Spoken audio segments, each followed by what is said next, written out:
Deus, o salutaris nostre, Domini ex Deus, Filii ex Deus, Deus noster, Gabriel ex Esper, Angeli, Arcangeli, Ave Patri, Ladam Deurem, Domino Majestatis,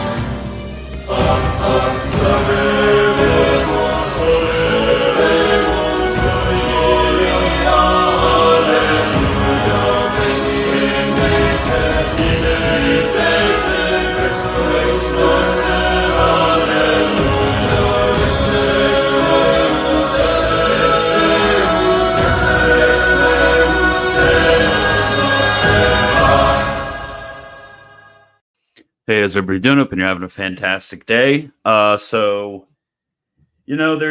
recent Trent Horn video. I have Bellarminist here.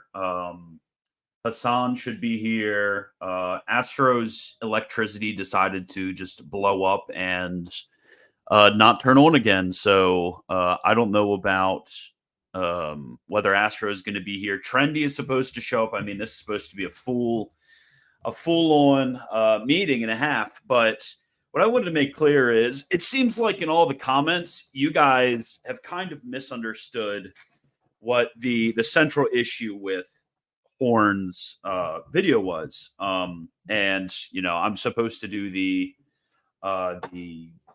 natural thing. Well, the expected thing, I don't have huge issues with Trent Horn. I actually quite like Trent Horn, so on and so forth. And it's true. I mean, I've been warming up to Trent Horn a lot over the past few months, for sure. But I think that when everybody watched the video and they had their instant knee-jerk responses, it was kind of more of, okay, let's quote, the saints, or let's quote an exegete scripture, or let's quote older magisterial texts, or let's quote all of these things and show that Trent Horn is wrong from these things. But this kind of misses what the foundational issue is with what Trent Horn said. This isn't really an issue of whether this authority or that authority or whatever says this, and it really isn't actually necessarily an issue of, okay, we disagree on the issue of premarital kissing, hand holding, dancing, whatever. I mean, he mentioned some things about illicit acts within marriage. That's not what the central issue, the foundational issue is, the essential issue. We could agree or disagree on those things and not have that central issue. For example, we disagree with Timothy Gordon on a lot of things, and Timothy Gordon doesn't have the same supposition that Trent Horn has. So the big issue actually has to do with his view of what's called fundamental moral theology. Because what I want you guys to remember, and there's actually a great series on this, and this is going to be my bigger issue. By the way, I'm probably not going to talk much about the hand-holding stuff, the dancing stuff, the kissing before marriage stuff. Probably not going to talk much about that personally. Other people here might want to talk about that, but not me. Okay, there's a good series on this issue of fundamental moral theology. Let me pop it up. Fundamental moral theology. If you just look up, it's by Monsignor William Smith. If you just look up fundamental moral theology, there's a whole series. River Run made the theory series. Interestingly enough, we love River Run. But the idea of fundamental moral theologies were basically identifying and discussing what moral theology is. What is moral theology? What is moral theology? What is the nature of moral theology? And what are the sources of moral theology? Because moral theology is moral theology. It's not merely natural ethics, and it's not merely magisteriology. Because Trent thinks, basically, it seems like when he's thinking about what moral theology is, he's thinking of this more like positive moral magisteriology. That we need to investigate what definitive or weighty judgments the magisterium has given on moral issues And the role of moral theology is basically to kind of express those and defend those. Well, it's not what moral theology is. Moral theology is a type of theology. So when you see Trent Horn saying things like, well, the magisterium doesn't teach this, or the magisterium doesn't teach that, or the magisterium does this, or the magisterium does that, it really, on a lot of these questions, is not incredibly relevant. So, for example, if I wanted to, let's say there was no magisterial documents at all ever discussing handholding, which off the top of my head, I don't think that there is that immediately and directly teach this off the top of my head. Well, I mean, just because there's no magisterial documents doesn't mean that I can't establish a thesis, which I believe is true on this. We could go to natural reason. We could go to scripture and draw forth conclusions. We could go to the Holy Fathers. We go to the theologians. We go to the moralists. We could go to St. Thomas. We could go to St. Alphonsus. We could go to the agreement between bishops at certain ages in the church, because moral theology is a theology. So you could do that. And it's completely fine to do that. And this isn't an issue of us somehow be engaging in private judgment. This is us doing the discipline of moral theology.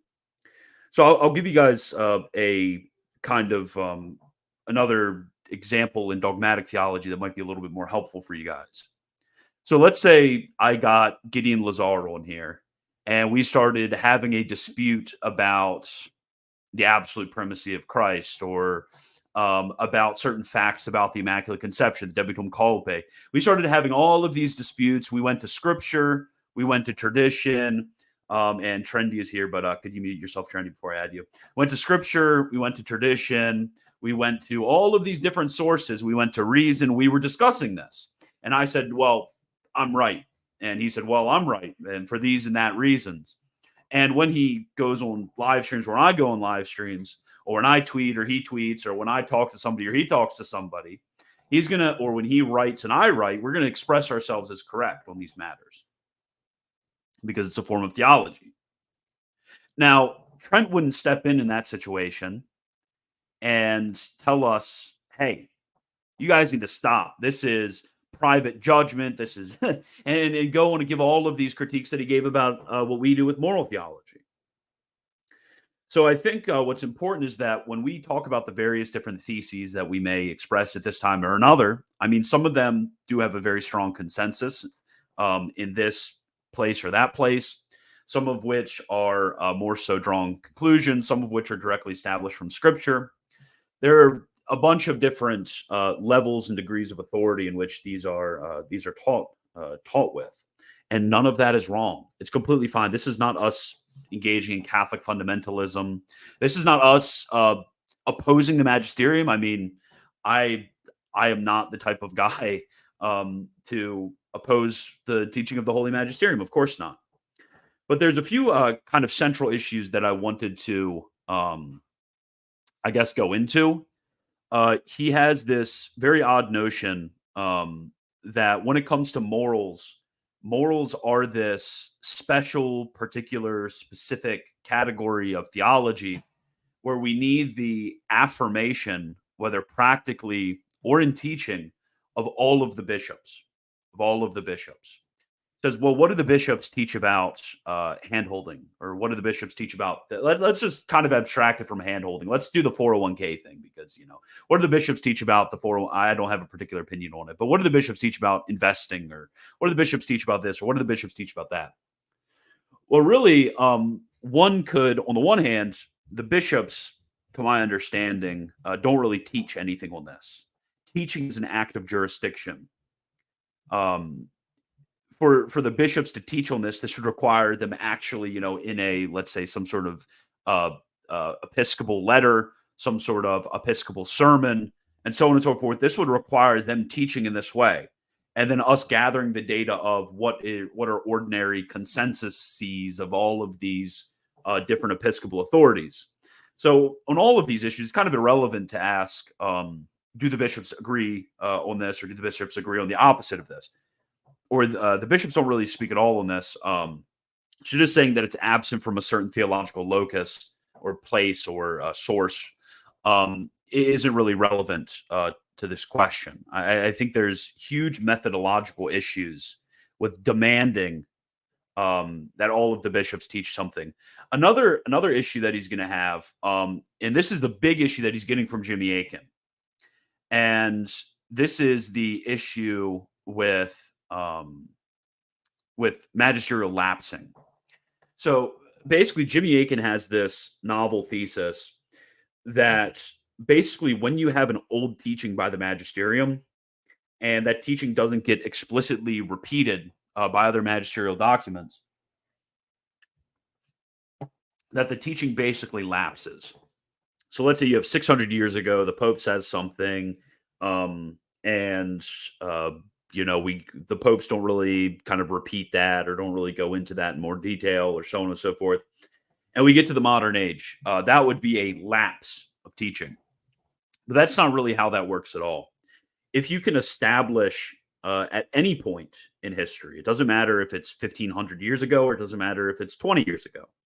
If you can establish a teaching from a magisterial authority, because this is going to be big with the consensus that we get. So we can get at a certain age the consensus of bishops teaching a certain thing. And I mean, that's the argument that a Hassan, for example, is going to give on certain theses that he has in moral theology.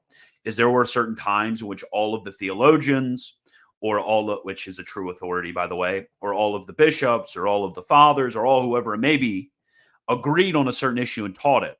And over time, there was a lapse. But it doesn't matter that there was this lapse, that some or even many or even most of the bishops or theologians decided to abandon a certain teaching. It doesn't matter because the authority is already at that time established.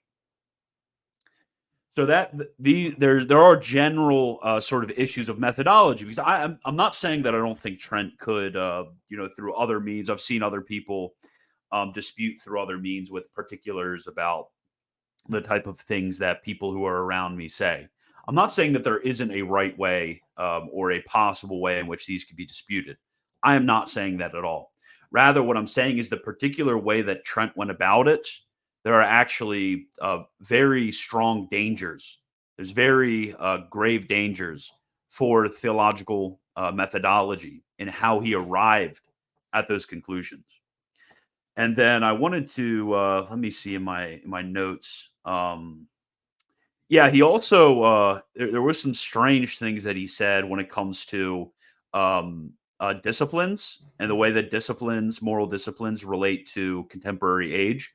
So, for example, he brought up the section from the Catechism of Trent that talks about women leaving the home, and contextually, at least from, I don't know if you guys have any strong thoughts on this, but contextually, from what I've seen, leaving the home is really talking about not necessarily like going to the neighbor's house to grab a cup of sugar or going to the store to pick up the groceries. It's talking about maybe taking a trip to visit family in another town or something of that nature. But anyways, that's really immaterial. He pointed out, and this is funny because I frequently point this out to people. But he pointed out the section in the Catechism of Trent, the Roman Catechism. It's called the Roman Catechism. The Roman Catechism, where it mentions abstaining from sexual relations for 3 days before receiving the Eucharist. Now, this is actually a very good example of we can look at this as a test case of how to apply previous disciplines to moral reasoning and how we can bring this into moral theology.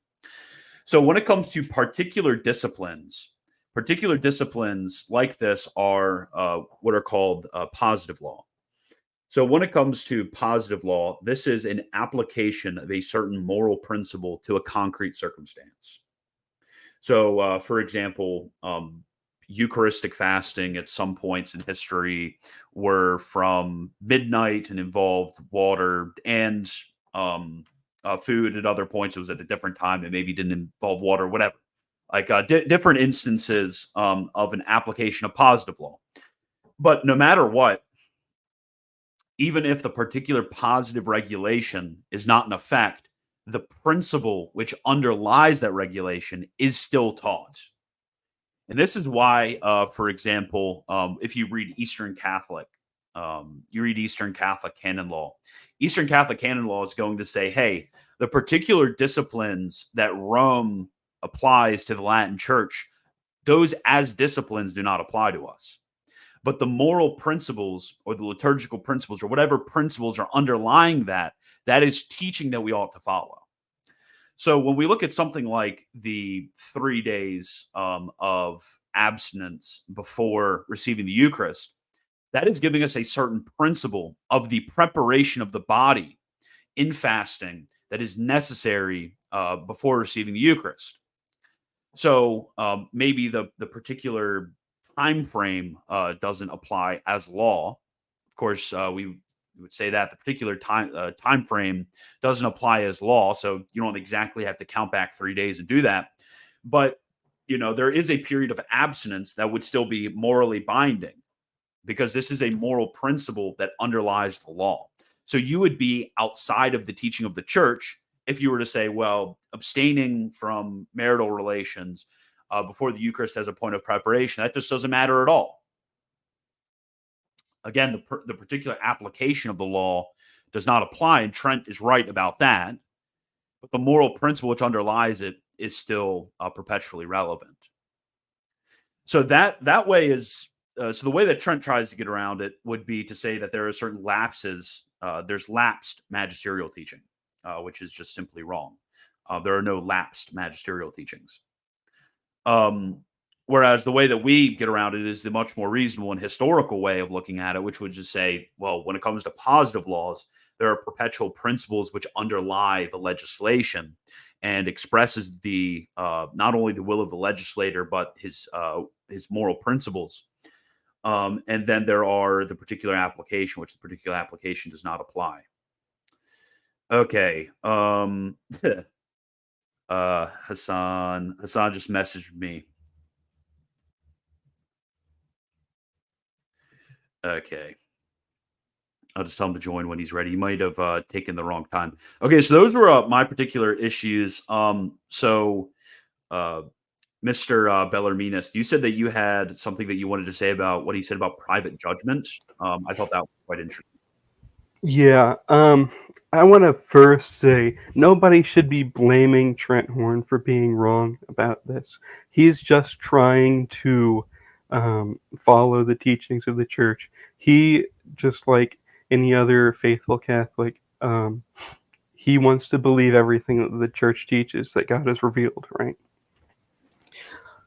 It's very difficult in these current times to see properly everything that is in the Word of God, because as St. Paul VI has pointed out, the smoke of Satan has filled the church and it's obscuring the light of the gospel for basically everybody.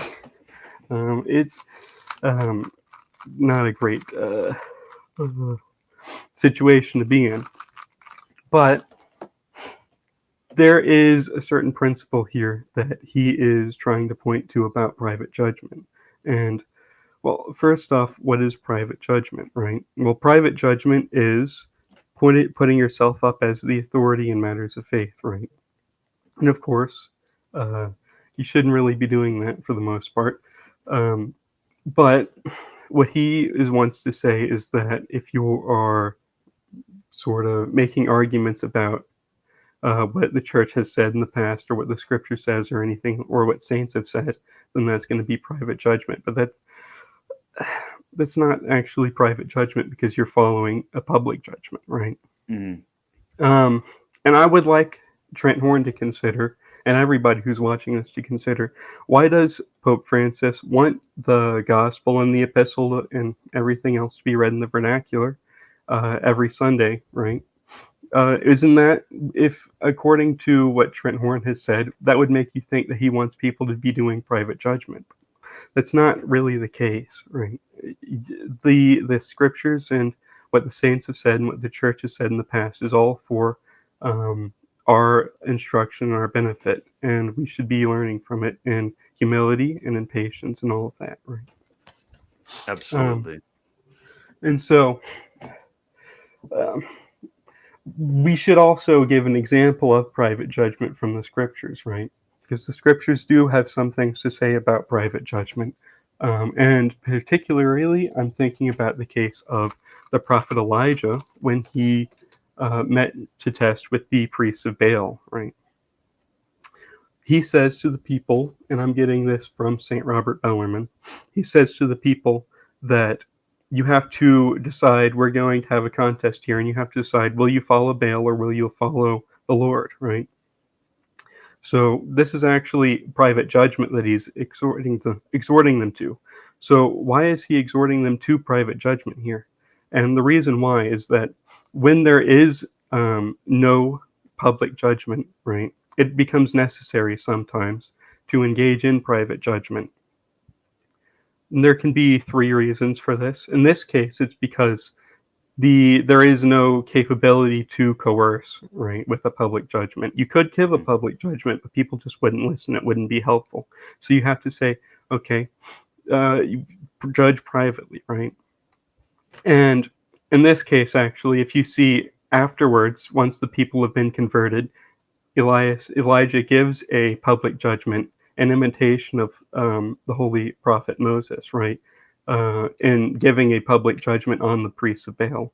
You should read that yourself. I'm not going to say what it is here. And the second case is when there simply is no private public judgment made, right? So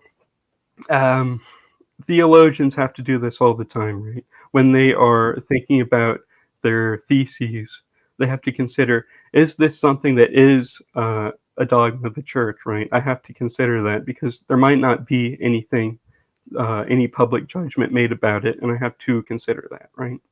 And then the third case is when there is, in a certain sense, a public judgment made, but the public judgment is wrong, right? And so this is what St. Paul is getting at.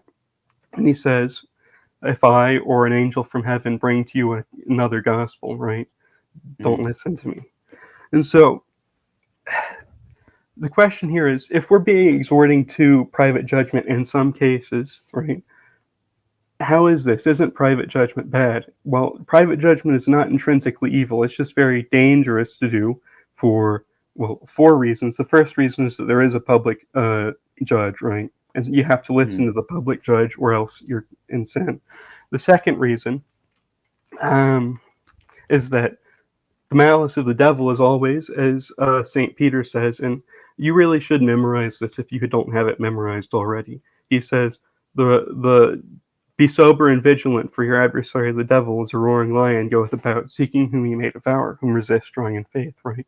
You have to be very wary of the devil, because he is he wants to devour the flock like a wolf, and he wants to scatter the sheep, right? Then the third, and fourth reasons are the human pride and human weakness. It's very easy to say, I'm such a great guy, right? Obviously, right, everybody should listen to me because I'm so great. And this is just terrible, right? So how do we, in the cases when we need to make private judgments, how do we avoid falling to these enemies, which is the devil and ourselves, right? Well, first, as St. Peter says, you have to be sober and vigilant. And if you're strong in faith, you will prevail. As St. Paul says, you need to put on the armor of God. And if you have the weapons of war that are ready for the situation, you will succeed by the grace of God, right? We can look to the example of David, who, when he went out to meet with Goliath, right, he rejected the weapons of Saul because they weren't of any use to him. And he went out with his hope in the Lord and his sling, and he killed the giant with one stroke of his sling, right? That's how we need to be in our combat with the devil. Okay, well, how do we deal with pride and human weakness? Well, St. Paul, in his epistle to the Philippians, chapter 3, he says there's a lot of people that are going unto destruction because they're enemies of the cross of Christ. Well, how do we avoid this? He says, what? Be followers of me, brethren, observe them who walk so as you have our model. Or to put that in more modern language, right? He says you need to follow the examples of the saints, right? The saints, they act in a certain way, and they're obedient to the church and all of that, right?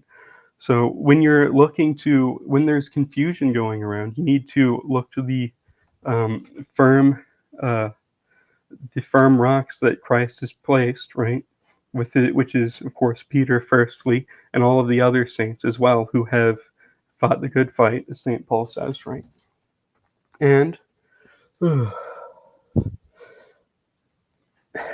really, what Trent Horn is saying here, and again, you shouldn't be blaming him; he's trying his best, is that what you should be doing is, if there is, in this time of confusion, the saints say something that goes contrary to what most people would think, right? You should not follow them, which is the worst advice you could possibly give. And he tries to say, well, the Protestants did this. They said they did this because I don't have the quote on me, but Chemnitz, he knew that people always did follow what antiquity said, because this is just part of the law of God to follow our fathers before us, right? They claimed they did, but they didn't actually. When pressed on it, they said with Martin Luther, I don't care if there are 1,000 Augustines or 1,000 Ambroses, I follow Scripture alone, right? This is not what we are doing. We, God willing, right? I'm not going to say everybody, because there are certainly many who are led astray by the devil or by their own evil, right? We are following the teaching of God. We're following the examples of the saints. We're even following the church, right? The public authorities of the church, such as the popes, the doctors of the church, especially St. Thomas and St. Bellarmine. Those two were the greatest of the doctors of the church, right? Yeah, because especially with Saint Alphonsus as well, when it comes on moral issues, due to the safety that that's been promised to his judgments on these matters. Um, I think I didn't have enough time to prepare any notes, but I think that's all I wanted to say about private judgment. I did also want to say something about, he said something about heavy burdens and all that, right? Yeah. This pertains to sacred law as a science. And there are three sacred sciences: sacred theology, of course, sacred law, and sacred history. These three pertain to the three theological virtues. Sacred theology, of course, pertains to faith. You are strengthening your faith by seeking understanding in humility and in the grace of God. And in sacred law, this also pertains to an intellectual virtue, but it's the virtue of hope. This is how we um, seek in the society of God to run the race well, right? And sacred history pertains to charity. We learn the examples of the saints so we can follow them, right? And sacred law, he says, he puts forward the example of the Pharisees who binded heavy burdens, right? This actually doesn't pertain to the uh, private judgment at all, as Trent Horn thought it did. The Pharisees were actually public judges of the church, which is why Jesus says, do whatever the Pharisees say, but not what they do. Primarily what Jesus is doing here is he is criticizing the Pharisees for their hypocrisy, but he also is criticizing them for binding heavy burdens, right? But heavy burdens per se are not bad. God himself binded very heavy burdens upon the Jews, as St. Peter says, none of our forefathers could bear them, right? And this was for a very good reason. But in the making of law, it is important that you may give the law that is most helpful to the people at the time. And ideally, right, if we lived in a perfect world and everybody was perfect, we would just force everybody to do everything, right, that is good. But this isn't realistic because people are weak, right? If you need to be wary of binding heavy burdens upon people, because if they're not able to do them, then you're just leading them to damnation by forcing them to sin, right? And let me, oh man. But there is a difference to be. This is why Jesus points out to the Pharisees that even they couldn't bear the burdens, right? This Mhm. is the most easy way for a lawmaker to know whether or not the people can follow a law. Can you even follow it yourself? Okay, so we shouldn't be binding these sorts of heavy burdens on people.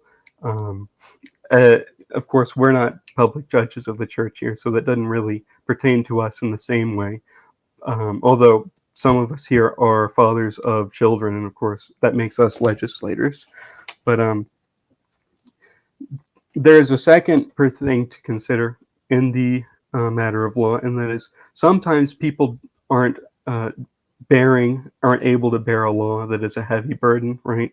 Not because it is not because they're not able to bear it, but just because they're not willing to bear it. And in this case, right, it's not really beneficial to avoid. This is not a mercy to avoid the law. It's actually against the mercy to do this, because now you are, for the sake of a few evil men, you are you are preventing good men from attaining to virtue, which they ought to attain to. Right. Mhm.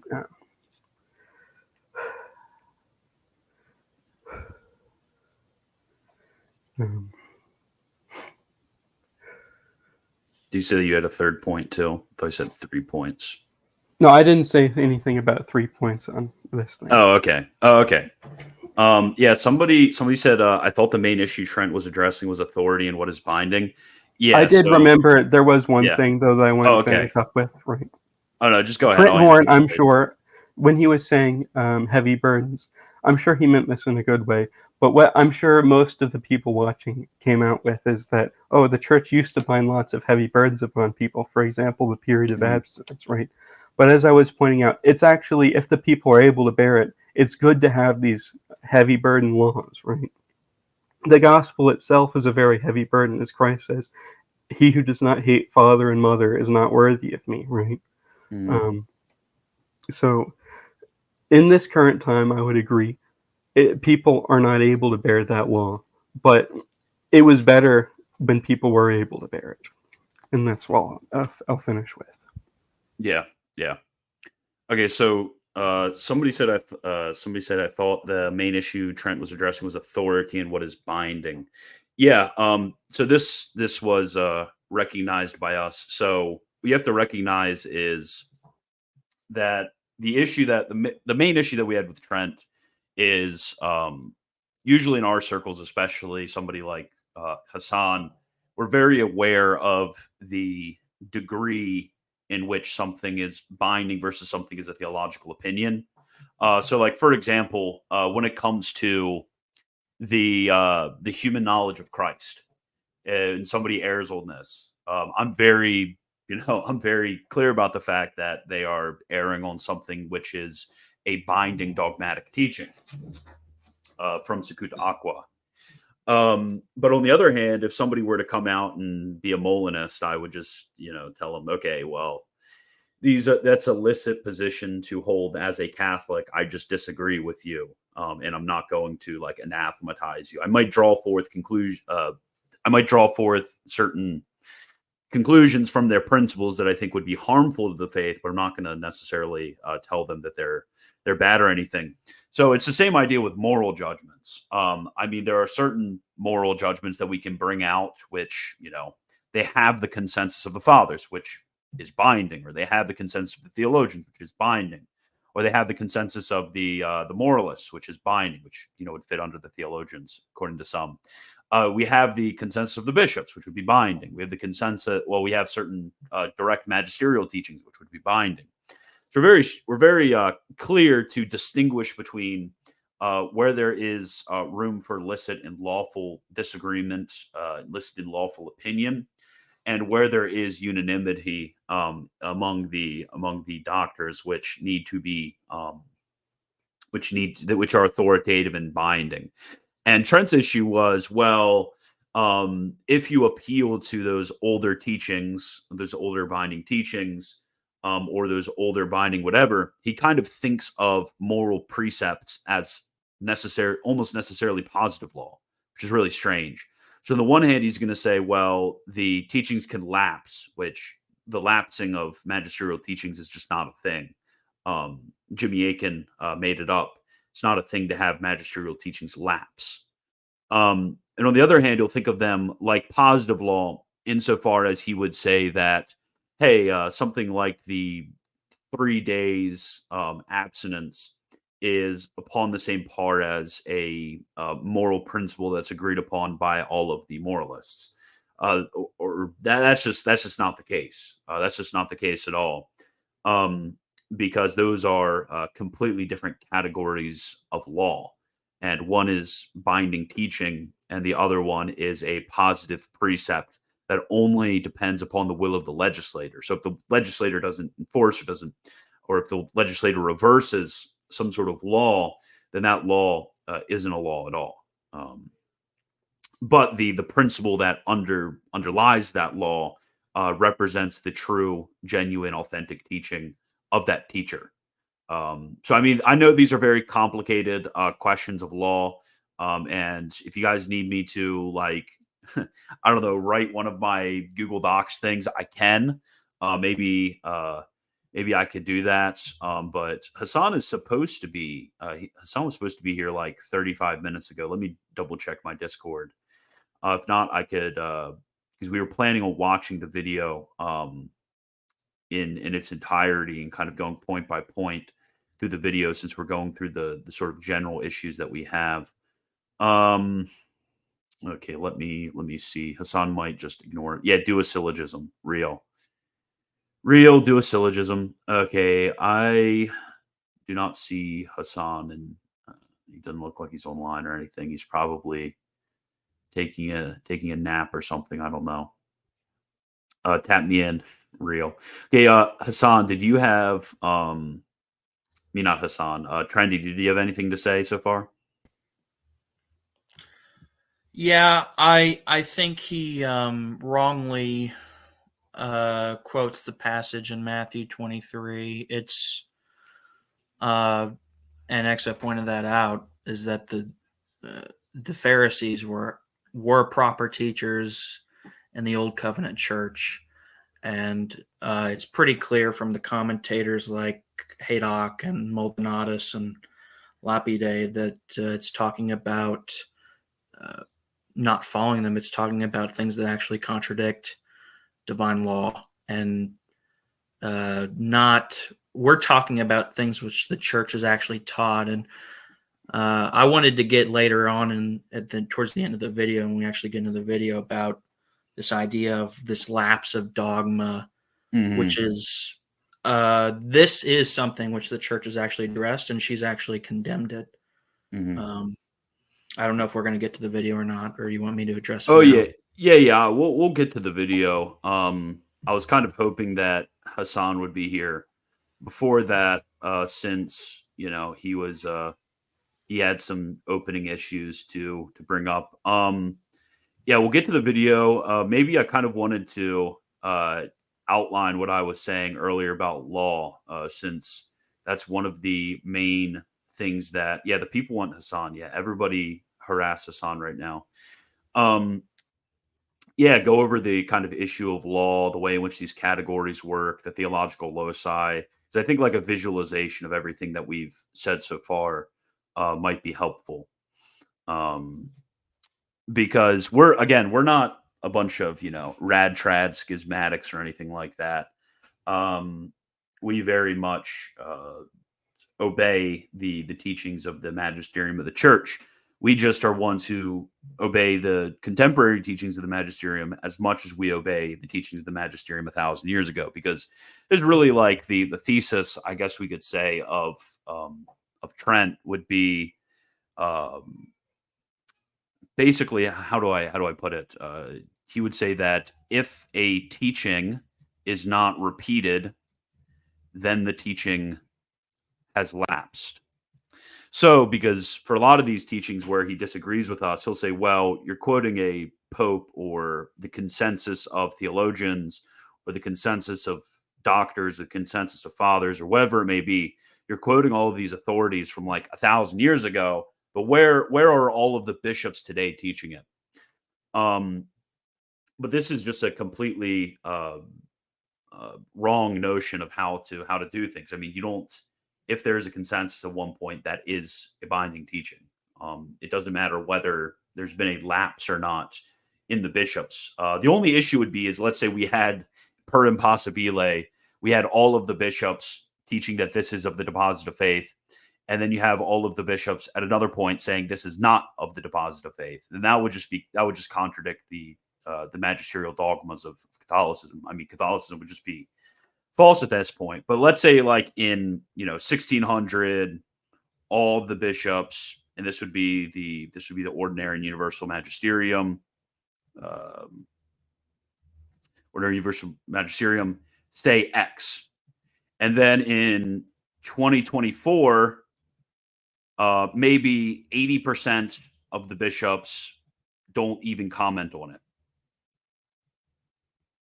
So this is kind of the situation which we're at, is, or 80. Let's even put about like 100%. Let's pretend like none of the bishops even said anything about it. Like the bishops don't even really like teach about it in their teachings. They don't really preach about it in their sermons. They don't really write about it in their is this channel rad trad real? They don't really write about it or anything like that. That really wouldn't matter at all. Wouldn't matter at all. This doesn't somehow reverse the authoritative teaching of the ordinary and universal magisterium if over time the bishops don't even really comment on it. I mean, there are plenty of things which are dogmas of the faith, out of the very many dogmas of the faith, which a lot of bishops don't even really talk about.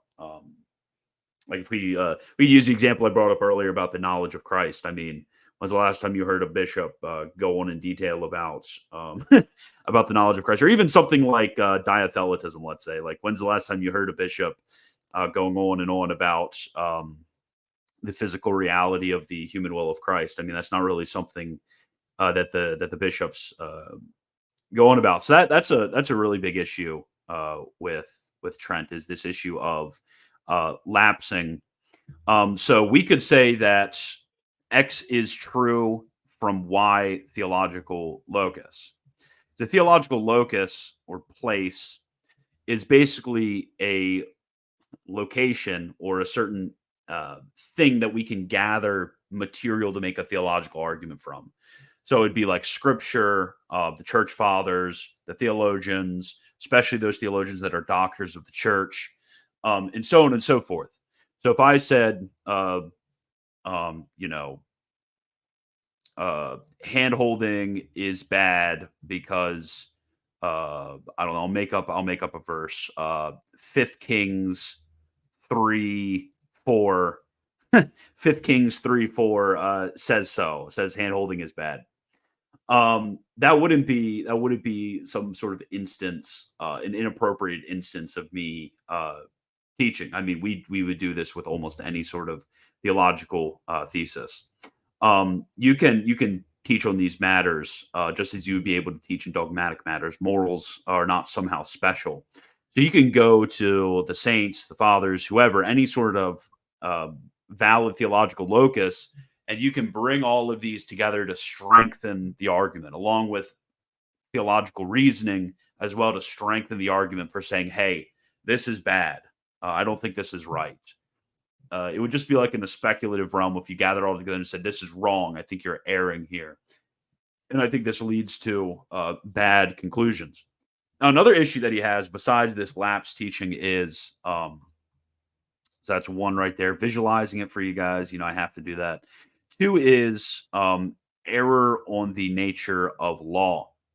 So positive law is basically law which is based on the will of the legislature. So let's say we had, the speed limit being 45 miles an hour. That would be an instance of positive law. And positive law, we can form a positive law.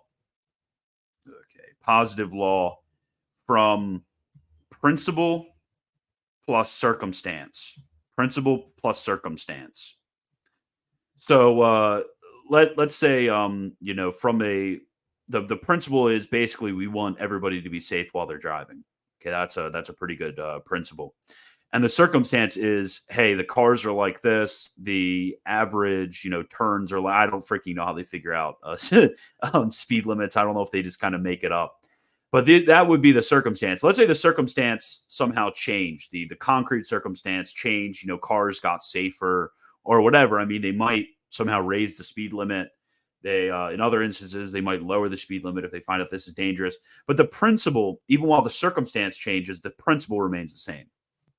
So if we have, let's say, the positive law concerning, the marital use before Eucharist, the positive law of the marital use before the Eucharist, this is only binding insofar as the will of the legislator upholds it in its specific form, in its particular form. But the principle that underlies it, of course, is perpetually binding. So for some reason, it's really strange. I think Trent might have in his head mixed up positive law with like perpetually binding moral law. He thinks that if a moral law, such as, the 3 days before or other instances, he thinks that if a moral law is not repeated by the magisterium as a teaching, therefore it kind of passes away in all of its form.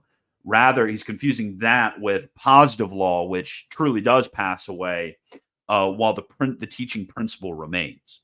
There's no like complete passing away of a law in the way in which he's thinking of this. If the reason behind the law isn't present, then the law has lapsed. So this would be not under principle. This would be under circumstance right there. So, for example, I brought this up earlier. There were Protestants who were arguing basically 1 Corinthians, and this is kind of a distinct example, but I think it highlights the principle well. 1 Corinthians 7 says marital debt needs to be paid.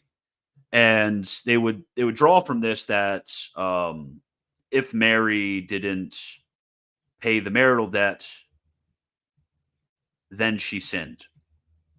If Mary didn't pay the marital debt, that they sinned, because 1 Corinthians 7 says that the marital debt needs to be paid. Now, the reason or the foundation for this law in 1 Corinthians 7 has to do with the presence of concupiscence, the lack of self-control that is an effect of the fall. Now, we would say that Mary did not have concupiscence, and Saint Joseph at least was under complete control of himself. So the reason for the law doesn't exist. So it would be ridiculous to accuse her of sinning. But the principle, no matter what, is still something which subsists in all cases. If that makes sense. Okay, let me. Wagner's using Gnostic forgeries now. What did I do? What did I do? What did I do, guys? Uh-oh. Okay, I don't think we're going to wait for Hassan to watch the video. Maybe he'll come in later. What about the death penalty thing? What about it? Is this channel rad trad? Yes. I'm a rad trad. True. Yes, so true, King. So true. Okay. Yeah, I'm just going to bring up the video. Are you guys okay with that? You guys just want to watch the video and review it in particular now that we've set across all the principles? Well, I would like to clarify what you said about law and Yeah, go ahead. the reason for the law, right? So law derives its force from reason, as all of the authors say, right? Mm. When a law, the reason for a law is universal, then the law binds universally, right? And so we would take, for an example, everything in the natural law, right? The reason for not murdering, right, is universal, and so therefore you can't murder. It's just part of the eternal divine law, right? Mm. But on the contrary, right, if a law is established and then the reason for that law ceases universally, then that law automatically ceases, right? An example of this in Scripture is that under the law of Moses, right, there was a necessity of the law to beget children, right? This is why everybody is always freaking out in the Old Testament if they're barren and they don't have any children. And the reason for this law is that it was necessary for the Christ to be born, right? Because he was going to be born of the Jewish race, right? But once Christ is born, this law ceases, just very obviously, because there's not going to be two Christs, right? That would actually be Antichrist if there was another person who claimed to be Christ, right? Mm-hmm. And so this law ceases universally, which is why in the New Testament we see, instead of marriage being recommended to people, we see that actually we see virginity and not being married openly encouraged by the apostles in Christ, right? And so that would be an example of this.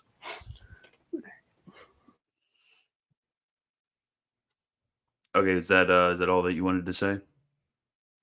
Yeah. Okay, W. Yeah, I think that's all for like foundational sort of issues. Like, because everybody was like, oh, are you just going to talk about hand holding? You're going to talk about dancing? Like, we could just throw a quote line up or whatever. But I don't think that would be really that helpful. I think it's more helpful to actually look at the foundational presuppositional issues that are actually present in Trent's analysis. It really is less important what conclusions he comes to in the end. But yes, I will bring up the video from Trent, from the Council of Trent. I hope that if Trent were to listen to this, and I see to think that probably he wouldn't have a huge problem with what we're saying. I think that he would say that we were fair to him and everything like that. So I hope that that Trent watches this video. But let me pull it up. Okay, here we go. Yeah, I promise. In Matthew chapter 23. Okay, here we go. I'm going to check the chat real quick. Make sure I'm good on everything. Okay. Everything looks good. Everything looks fine. Okay, now we're gonna watch it. Let me double check on Hassan. Yeah, Hassan's still MIA. Game over. Game over. And for you two, if you guys want me to pause at a certain point, just tell me, and I will pause it. 3, Jesus criticized the most righteous religious leaders of his day, saying they hurt people by demanding they follow rules that God never required. Jesus said they bind heavy burdens, hard to bear, and lay them on men's shoulders. And yeah, it's also important to say what Exo said earlier is that this isn't necessarily heavy burdens, aren't necessarily those rules which God has not established, because the old covenant itself was too hard for them to bear, which was given from God. And it's also important that if he is establishing whether something is or is not, as you say, heavy burden is something which you are imposing, which is not said by God. Well, if you were to find whether God has said something, then you go to the theological loci. So going to scripture, going to tradition, and all of those authorities that I mentioned earlier that would be discussed in fundamental moral theology. That is how we find out the voice of God. So it would be more appropriate, rather than pointing to a seeming contemporary magisterial positivism, as Trent has laid out, to actually maybe interact with the individuals who are disagreeing with you from the sources that they're quoting. That's very important. I don't think that any other dispute would be by Trent judged in this way. Like if I were to, let's say, have a debate with a Molinist, we were to disagree and have a debate, Trent wouldn't come in and say, well, actually, this is the church hasn't judged on this, so you can't really say anything about it. That obviously would be somehow inappropriate. I did not. That is false. That's false. I didn't say that. Yeah, didn't say that. Okay, so let us continue. in the world of online Catholicism, there are loud voices that also bind heavy burdens upon the faithful, burdens that the church does not require. So in today's episode, I'm going to focus on the danger of what I call Catholic fundamentalism. It's also important to note right here when he says burdens what the church does not require. It does not require, and actually, the ordinary way in which moral theology functions. This is why it's such a funny thing: is it actually functions via the ordinary magisterium. There's usually, although obviously in certain times there has been moral propositions which have been judged by Rome. Usually, it's handed over to the moralists and to the bishops and their catechesis. That's usually the way in which it's passed down. So that's important, but also I think that it's not an appropriate judgment to assume that we can live the Catholic life in a holistic, universal way by just following the rules that are stated by the magisterium. That's not the way in which moral catechesis can work in a universal manner. Trent, do you have something to say? Yeah, I think one of the issues is he calls it burdens. When you go to Matthew 23 and all the exegetes talk about this, the vain burdens, we're talking about old Jewish customs that were not in the law of Moses, that were sort of vain things. But to imply that this applies to the good customs, such, for example, that the scriptures exhort, is, I'd say, at least impious. Mm-hmm. Yeah, I understand that. Deuterocomical, he asked, so how do we keep ourselves from falling for the set of a contest who'll pull out obscure quotes to support their positions? Yeah, it's by having a proper notion of theological loci. Because, for example, if somebody pulled out a quote from St. Alphonsus on a moral question, that has a certain degree of safety and even weight to it that needs to be recognized. Or if somebody found the universal teaching of the theologians and demonstrated this was the universal teaching, or of the bishops, or of the fathers, or of sacred scripture, or whatever else. But ordinarily, what I've seen with the set of a contest is they will pull out quotes from individual theologians. Now, individual theologians, as individual theologians, their authority functions much differently. So, like, if, let's say, Franzelin says something, that's an example of a theologian. If Franzelin says something and he's wrong about it, I mean, he's just wrong about it. I mean, it's not something that's a huge deal. Now, if you found that 95% of theologians said X, and you were able to demonstrate that, and there's some sort of like very strong moral consensus, that would be an issue.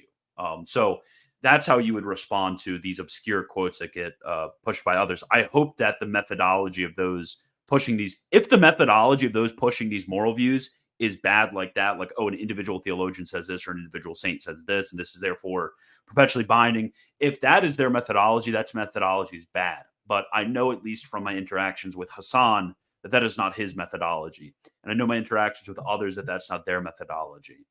So I'm totally willing to critique bad methodology, but I think that the way in which Trent is critiquing the methodology is wrong. I think there's better ways that he could have critiqued it, but I think his methodology is wrong. So I hope that clarifies. Yeah. Also, theological notes as well. Yes, that's important as well. Reading about that. Okay, I will continue now. Now, I don't like a similar term that often comes up in these contexts, radical traditionalism. That's because there's nothing wrong with being traditional or preferring more traditional forms of liturgy or devotions. There's also nothing wrong with wanting to live a more traditional lifestyle. But traditionalism turns into fundamentalism when those good yet optional traditions get imposed on everyone. Okay, so he says that traditionalism turns into fundamentalism when there's good but optional traditions get imposed on everyone. Okay, I mean, I am fine with that under a certain sense, because what you have to remember is the old customs of the church, the old laws of the church. As I said, even while these are positive laws, and therefore Trent is right under the aspect that mere positive law that doesn't have the authority of the legislator cannot be imposed on moderns. So, for example, I couldn't impose on all of your consciences that you shouldn't have engage in the marital use for 3 days before the Eucharist, since that's a positive law. Like, I couldn't impose that upon you. Or maybe, like, looking at what was a local custom at a certain time, I couldn't impose that on your consciences. But is true is that when we look at those laws, we need to contemplate those laws and ask ourselves, what are the principles which underlie those laws, which do express genuine moral teaching from those individuals. And therefore, we can look at those customs and laws which were from antiquity, and we can draw forth certain underlying moral principles that we can apply to modernity. And that's more so what we're doing. We, at least in my circles, I don't know if other circles are doing this. If they are, they should stop. That's not good. But at least in my circles, this is what we're doing. We're looking at these old practices, these old customs, and we're looking at the principles which are there, and then we are saying that these principles are still continuous. If you guys understand. So I think this is just a misrepresentation from the beginning of what we're, at least we're saying. I'm not saying that maybe Trent is correct about other individuals. Maybe Trent misunderstood what Astro said when he quotes Astro later. I don't know, but I'm still trying to be very open. And I hope you guys know that I'm fair. Why is the broadcast on Twitter? Nobody's ever on Twitter, because it takes me 2 seconds to put it on Twitter, and people know to go to YouTube because they see it on Twitter. Okay, let's continue. For example, there's nothing wrong with a family that doesn't use natural family planning, or NFP, and is simply prepared for whatever number of children that proceed from their union, provided they can give those children a dignified life. But it is wrong to demand that everyone live that way and reject natural family planning as being sinful. I don't know. I'm really weirded out by that family. I don't know why I'm so weirded out by that family. Is there any particular comment, Exo, about natural family planning? Yeah, obviously there are people who think that natural family planning is intrinsically evil. These people are wrong, right? Obviously. But we also need to recognize that the church does not recommend or approve in that kind of way natural family planning. It's not something you should be entering into lightly, right? There actually is a obligation and justice for married people to have children, and generally it's agreed. I'm not going to give the arguments here that 4 or 5 children is what is required. This is not required, obviously, if you're just not able to do it, or if you are abstaining too often, right?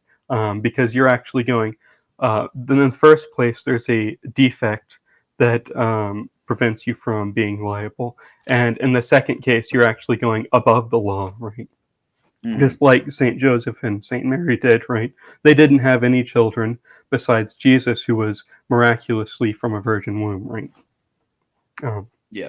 And so the people who are held liable, and it's generally agreed this isn't a grave obligation, but only a venial one, I'm pretty sure.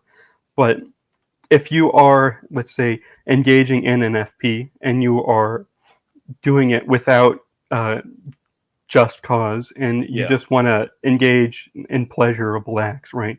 Then you are going to be held liable of this. But like I said, I think it's generally agreed that it's a venial obligation. So, Kind of recap. Basically, when it comes to NFP, there's actually some sort of prudential reason to use it. It's not just like Catholic birth control, Catholic contraception. But let us continue. You cannot prohibit what the church permits. Oddly enough, wait. Okay, so you cannot prohibit what the church permits. Okay, I think what there's going to be an equivocation that goes to this video. The quote just reminded me, you cannot prohibit what the church permits. There's going to be a equivocation that Trent has between passive permission and active permission. Basically, like, active permission is a thumbs up from the church that you can do that. Passive permission would be the church simply, through some defect, has not condemned a moral issue. Let's say, for example, right, in current law, I'm pretty sure, I technically haven't checked, but I'm pretty sure there's no punishment for theft, generally speaking, in the current church's law. That doesn't mean that the church permits it in a sort of approving way, though. Yeah, exactly. So just because there isn't some sort of like magisterial judgment on these moral acts, or current contemporary magisterial judgment on these moral acts that we're talking about, that doesn't mean that the church permits it in the sense of the church has given its thumbs up to allowing it. That's like a very basic issue that goes through the entirety of the video. Catholic fundamentalists act like Catholic liberals, but reach the opposite conclusions. For example, on contraception, the far left and the far right say there is no moral difference between contraception and NFP. The liberals say that we should treat contraception like NFP and say contraception is not sinful. And the far right say that we should treat NFP like contraception, both of them being sinful. Yeah, but NFP as a practice is something which has the positive permission of the church in those circumstances that we talked about earlier. So the examples that he's going to give in the future that are going to apply to us, I mean, has the church come out with the hand-holding document that says you can hold hands before marriage, or the or like the dancing document, or anything, any one of those like hot button moral issues that get discussed? Like the church obviously hasn't. Pope Francis didn't come out with a document on this last week or preach a sermon about it last week. So like to compare that with positive permission is a bit disingenuous. Yeah, Hassan's still not here. Yeah, rip. Liberals err in permitting what the church prohibits, and fundamentalists err in prohibiting what the church permits. Both groups fall into error because each rejects what the teaching office, the living magisterium of Christ's church, says. And Catholic fundamentalists often exhibit a strange inconsistency on this point. On the one hand, they'll lord the bishops and the Pope over Protestants and even Eastern Orthodox, saying the bishops are the reason Catholicism does not have the doctrinal chaos other groups have. But on the other hand, they'll also say the bishops are a bunch of modernist heretics, and so you don't have to listen to them. Oh yeah, I thought what's important here is he's also, I don't know if Trent did this on purpose or not, because like we're very pro Pope Francis. Like Hassan and I, very pro Pope Francis, very pro bishops, very pro obey, give obsequium religiosum when it's required of you. Thumbs up, thumbs up, thumbs up. Like we love it. We're all in on it. We follow canon law. We follow all of these things. So it's weird is Trent Horn. I don't know if this is maybe on purpose. He thought that it was useful to bring all these groups together, or maybe by way of ignorance. But Trent actually is bringing together like 4 different distinct groups with 4 completely different ideological underpinnings, a lot of which don't even like each other. Like Tim Gordon and I, like we are not at all friendly. We have very different views on things.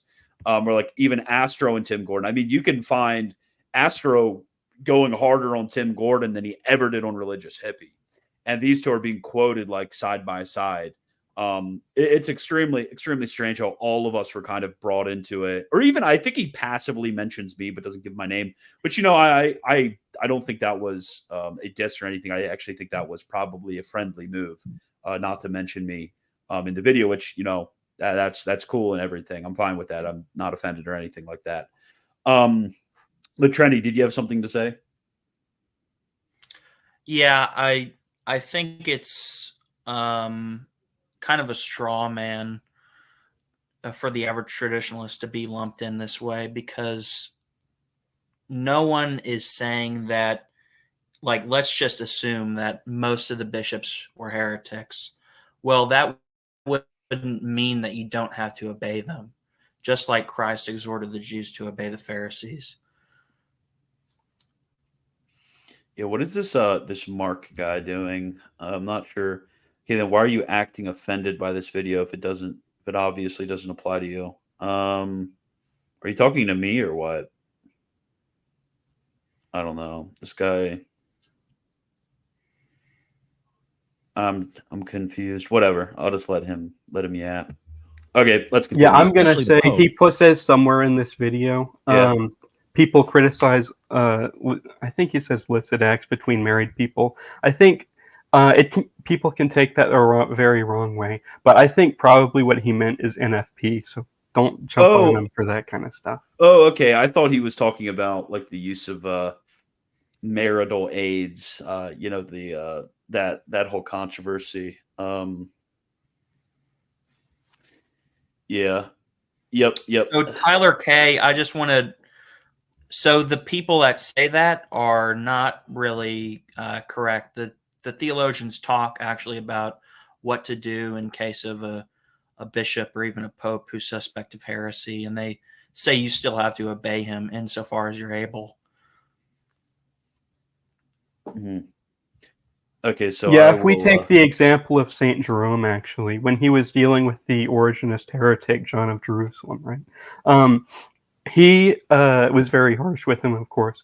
But when it came to there was a solar event or a heavenly event, right, that happened when he was alive that made people think that the apocalypse was imminent. And so he sent a bunch of the catechumens that he was training, right, to be baptized by the priest who was under John of Jerusalem. So this is an example, right, of giving obedience when it's possible, right?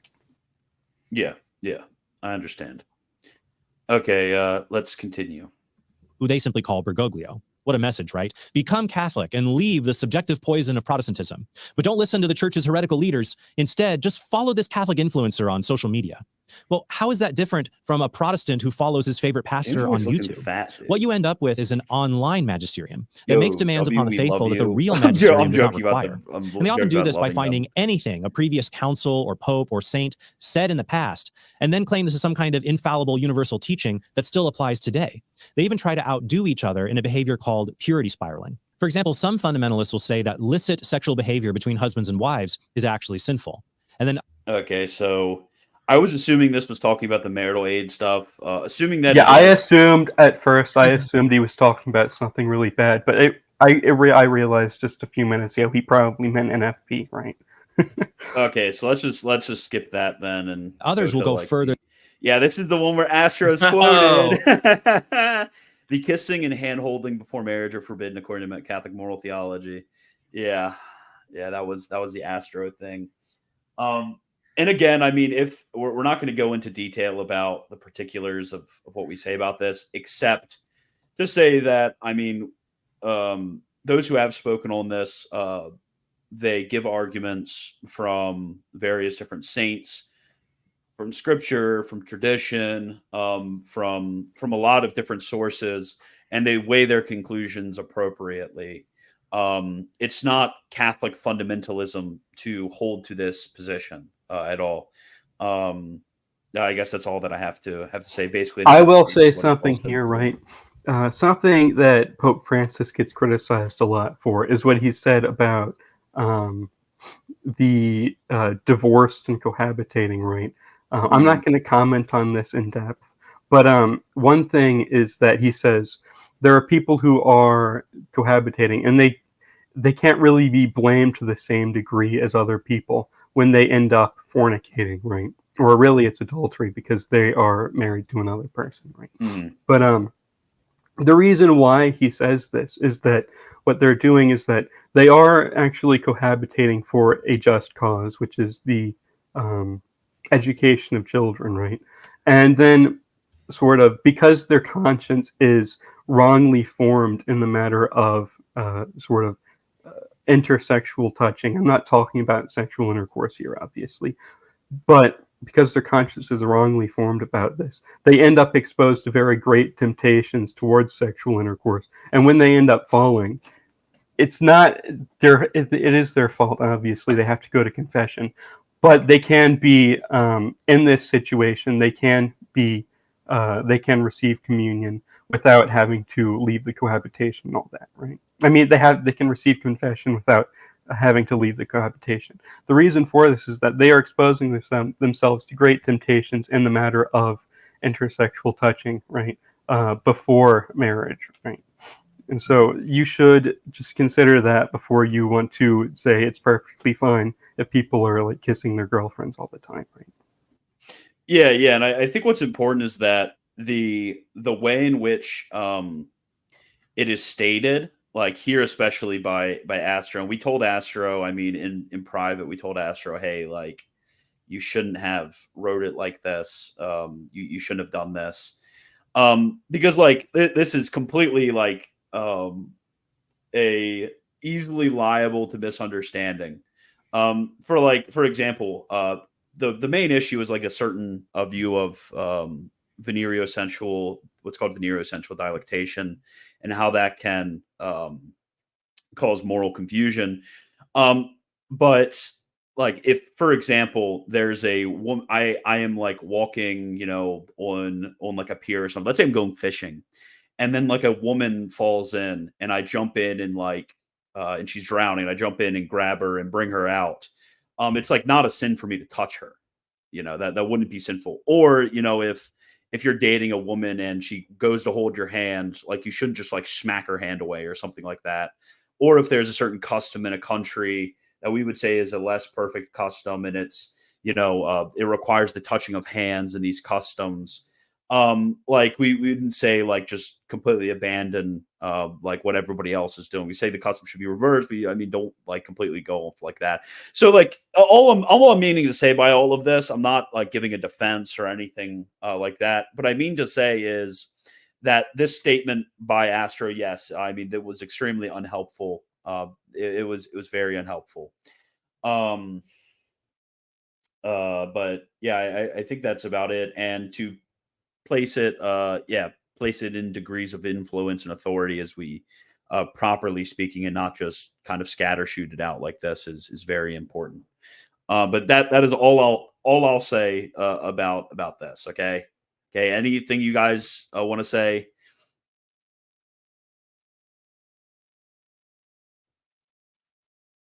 Okay, I guess not. Let's continue now. Than them and say, quote, kissing and hand-holding before marriage are forbidden according to Catholic moral theology. Others will go even further and cite past saints and councils and say that any kind of dancing between unmarried people is sinful. Well, what's wrong with swing dances? What's wrong with ballroom dances? Well, I can assure you at these other dances that the devil has set up a snare, a web to get our good young men and women. We're going to talk about that right now. Who is this guy? I've never heard of this guy before. This guy's based. Is he? Yeah. I mean, don't know who he is. He's just based. There's like a collection. There's like a collection of past magisterial documents. Because magisterial, by the way, isn't only what the Pope says. I mean, there's a lot of like local councils and bishops and saints and authorities who comment on this to varying degrees. I mean, like for example, there's a quote which was brought forward from St. Alphonsus where he quotes Cajetan, talking about how it's a very light sin to touch in these ways, but still nonetheless sinful, or in some cases not a sin at all. So I mean, there's varying different degrees in which we're going to state this on varying different authorities, some higher, some lower.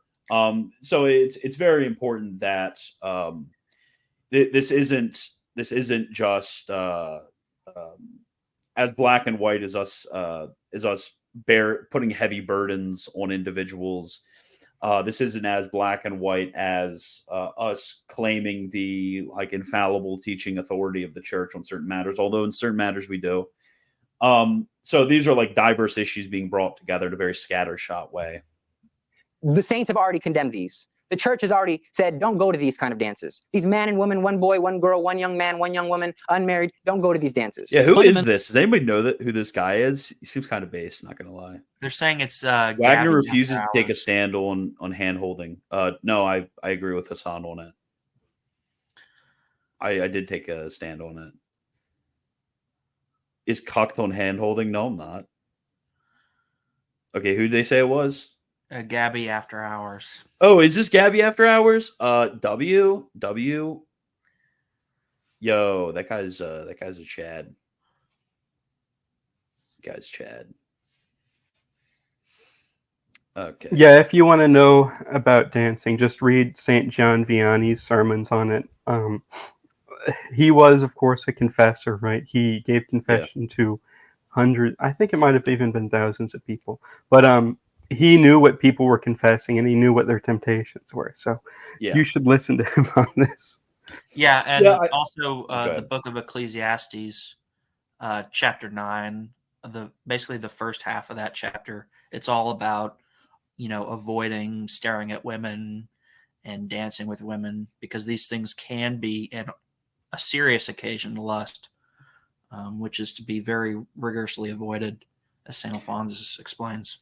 Yeah, I think what you brought up, XO, is very important. Also the practical dimension of this, because a lot of moral issues are like when they're treated in the casuistic manner, it can be how do I put it? It can make it difficult to explain it to people because they try to treat these extremely speculatively. But I mean, if you're a confessor and you just see a lot of people and you're asking them about the causes of their sins and the occasions of their sins and so on and so forth, and you see people frequently struggling like this, you say, "Hey, you shouldn't do this because this leads to sin." I mean, it's a pretty open and shut case right there. So it becomes a lot more complicated for sure. Yeah, just to subscribe to Gabby. So true. Okay, dude, Scholastic Zoomer's trolling me right now super hard. Fundamentalists defend these opinions, Although he's right. not by appealing to current church teaching, but by their own private interpretation of any past church document that they come across. And I would actually like to ask Trent this when he makes this point of, oh, this is a private interpretation of past church teaching rather than the present church teaching. Are you telling me, Trent, that you don't privately interpret contemporary church teaching? I mean, there's a million different debates that we as Catholics have about the specific content of contemporary church teaching. What is contemporarily taught? What is contemporarily binding? So, I mean, I think this is completely unfair to say, hey, we are privately interpreting past church teaching, but you are just giving the teaching of the contemporary magisterium. I don't think framing in this way is fair, and also added to that all of what Exo said about the past. Yeah, so Wagner gave a Thomistic lecture at his wedding reception in place of dancing. True. That's actually true and real. And you guys don't recognize that. But anything actual. And they assume that these documents, which may just contain suggestions rather than infallibly binding teachings. Okay, this is also pretty bad. Suggestions versus infallibly binding teachings. There's various degrees in which the church can teach leading up to infallibly binding teaching. There's counsels, which he's giving by suggestions. These are technically called counsels. There are counsels which can be given in ecclesiastical documents. There's counsels. There's positive laws, which we already talked about before. And counsels as well actually have that idea of a foundation as well, moral foundation or moral principles that we need to discover and are perpetually binding. So there's counsels, there's laws, there's lesser degree teachings, there's higher degree teachings. And I mean, we can finally go all the way up to infallible teachings, but to say it's either suggestions or it's infallible teachings, that's really bad, actually. This does betray some serious issues. And that's why I said the serious issues I have with this video is I don't really care if he doesn't agree with me about hand-holding or whatever. And I don't even make that a big point when most people who follow me probably don't even know my particular views on hand-holding, and that's not a huge issue. But these ideas of magisteriology are really, really, really big issues. Okay, that's important. Okay, what did you say, Trendy? Yeah, that's the quote that I was talking about. I just wanted to point out that he's talking about the laws and the changes in the laws, and a lot of this has to do with during and after the council. A lot of the focus was on loosening laws, but it's very clear that the church still exhorts us to follow these customs and these former laws. Mm-hmm. And that's a very big emphasis if you actually get into, for example, St. John the 23rd, St. Paul VI, St. John Paul II. Yep. They're exhorting people to still follow these customs, even though it's not still binding as a positive law. Yeah, this guy, hand-holding is not a sin. This fanatic was just a LARPer, wants to be edgy. Yeah, I mean, if you guys aren't going to give like the respectful listening that we're giving to Trent and bringing up all these points, you're just going to focus on all of these things. I mean, I'm just going to ban all of you guys. So yeah, I just banned this guy. So yeah, in the future, I'm just gonna ban everybody who does that. Okay. And somebody, oh yeah, Traditional Thomas said the theological notes is a solution to this all. So true. So true. When I heard that, him either suggestions or infallible teaching, I mean, that was pretty bad. Were universally binding then and are still binding today, rather than a church document that they come across. And they assume that these documents, which may just contain suggestions rather than infallibly binding teachings, were universally binding then and are still binding today. Okay, so if there are moral teachings that were universally binding then, they are universally binding today. Because that's the way in which moral theology works. This may be different with positive law, but moral theology as a science. I mean, the propositions which are there are immutable. Okay, so that's very important. They even say that we cannot trust what current church teaching and leadership says on these very issues. So we don't say that. We actually don't say that at all. Some of them just aren't even brought up by these teachers. I don't think I would say that I dissent actually from the teaching of the magisterium on any moral issue. I mean, if you could think of one, definitely bring it forward for me, and I'll consider it, and I will change my opinions. Likewise, I'm a docile son of Rome. But at least for us, I don't think there's any issues like this. For example, a few years ago, I debated Jacob Imam on the question of whether it is immoral to invest in 401ks or retirement. I asked him, if this kind of investing was sinful, why haven't the bishops condemned this practice? And more important... Okay, so this would be kind of like a version of argument from silence, because we wouldn't say that every single moral issue, just like every single doctrinal issue, does not need some sort of universal condemnation from the magisterium. I think that's a very bad standard even to set in these matters. And yeah, I'll let him continue because there's another point Yeah, he brings up. he brings up. I'm just gonna address it here. Yeah. He's like, I don't have an opinion on 401ks, right? So I'm not biased about this at all. But he says bishops include 401ks in their payment. Well, let's assume that Jacob Imam is correct here, right? This wouldn't really be an argument against him, right? There were plenty of bishops in the past, and I'm sure today as well, that were engaging in concubinage, right? Well, it's worse than fornication and adultery, actually, because they're priests and bishops, right? Mm-hmm. So they're not teaching here that you should do concubinage. They're just sinning. So, yeah, I thought this was really weird, conflating the practical acts of bishops with like moral teaching. That's really strange because, like, for example, everybody knows that, like, whatever a pope writes in his theological books that he's writing as pope are not magisterial teaching. So if private teaching as a theologian is not magisterial for a member of the magisterium, then how in the world would their practical actions be magisterial teachings? I find that to be a very strange argument. I've heard this argument from Trent before. I just never got why he thought that was a good argument. Not really sure. So yeah, I think that kind of covers it. But again, these are all like issues of principle, and this is why I wanted to bring this up. Not because I want to debate Trent on hand holding or kissing before marriage or anything like that. That's not really the important part to me. The important part is these are actually dangerous principles that are being set forth of how we ought to read the magisterium and how we ought to do theology and how we ought to live the Catholic life. And that's what's important to me is for every single moral act, you don't need a statement of the magisterium to know whether it's immoral or moral. I think that's kind of ridiculous. Or even in your teaching, if you are of the role of a teacher and moral issues, even as a teacher, to say whether this is right or wrong, and give what reasons motivate that judgment, whether from certain authorities or from even natural reason, illumined by faith. But let us continue. Why do so many bishops actively support 401ks by contributing to their own employees' accounts, even though they do not support other modern sinful things? For example, the bishops do not pay for their employees to get in vitro fertilization or abortions. Here was Jacob's answer. The bishops, modern bishops, I'll say, I'm not sure if they're really the pillars of light that maybe we once saw in the early church. I'm not sure if they're really the ones that we want to follow today. Jacob went on.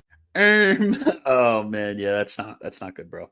I mean, you need to distinguish that very much. Please distinguish what you said there. The difference between what the bishops teach and what the bishops do. I mean, we can do with the bishops as our Lord told them to do with the Pharisees. Do as they say, not what they do. Or I know even if they do something and they don't even say something, we could look at other authorities to follow. We don't necessarily have to follow the moral action of our bishop. That's kind of a really strange. Yeah, even Saint Peter, who was confirmed in grace so that he couldn't sin, right? Even he gave a bad example to the non-Jewish Christians, right? When he ate with the Gentiles and made them think that you had to do the kosher and all that.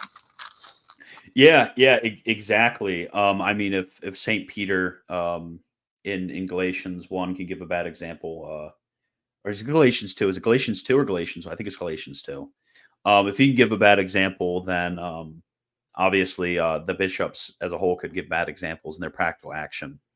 But yeah, I think again these aren't issues of us critiquing certain views. This is just like a very dangerous principles, I think, which lead to a moral minimalism among a lot of Catholics. If you guys haven't noticed, most normal Catholics, even normal Catholics who actually care about religion, have a very strong moral minimalism.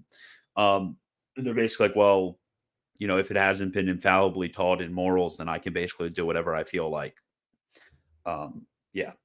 On to say that we should obey the bishops, but claim that they hadn't made any authoritative teachings on 401ks, Which is and so true. we don't have to worry about what they say on this matter. Which is true. But that's not the argument. Something can be good even if the church doesn't say so. The church doesn't have an authoritative teaching on ultimate frisbee, but I don't have to wait for that teaching before I go play it. And So this is actually him kind of actually conceding our point, which is I don't have to refrain from playing it just because some layperson says that it's sinful because of their private interpretation of past church documents.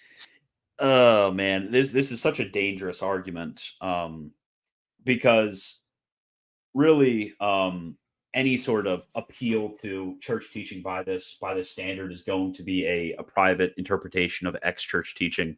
And you don't only discover, again, this is a weird magisterial positivism too. You don't only discover moral teaching through looking at the magisterial teachings of the church. I mean, you look at it through many different sources, and then digest it all through mental prayer. It's not just has the church taught, you know, oh man, I just thought of a really bad example. I'm trying to think. Has the church taught like a lot about, you know,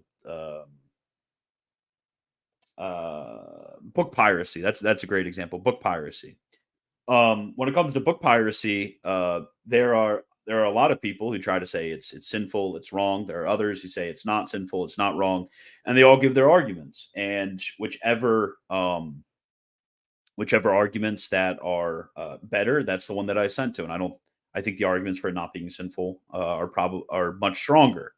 So I follow that. Exo, did you think there's any relation here with the conscience controversies at all, by the way?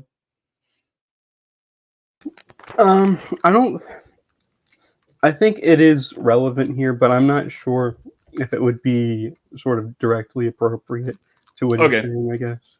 Okay. That sounds good. Okay, let us continue. If investing in 401ks were gravely sinful, then the church would explicitly say so, like it does with other modern evils, like in vitro fertilization or surrogacy. This just isn't true. I mean, there's many times throughout the history of the church where the church has fallen short of her duty to clearly, universally and unequivocally state the moral teaching of the church. Even the Pope, many times. The Pope Hormistus, right? Even he wasn't as he gets criticized by the next Pope, I don't remember his name, for not safeguarding the faith as closely as he should have, right? Because he gave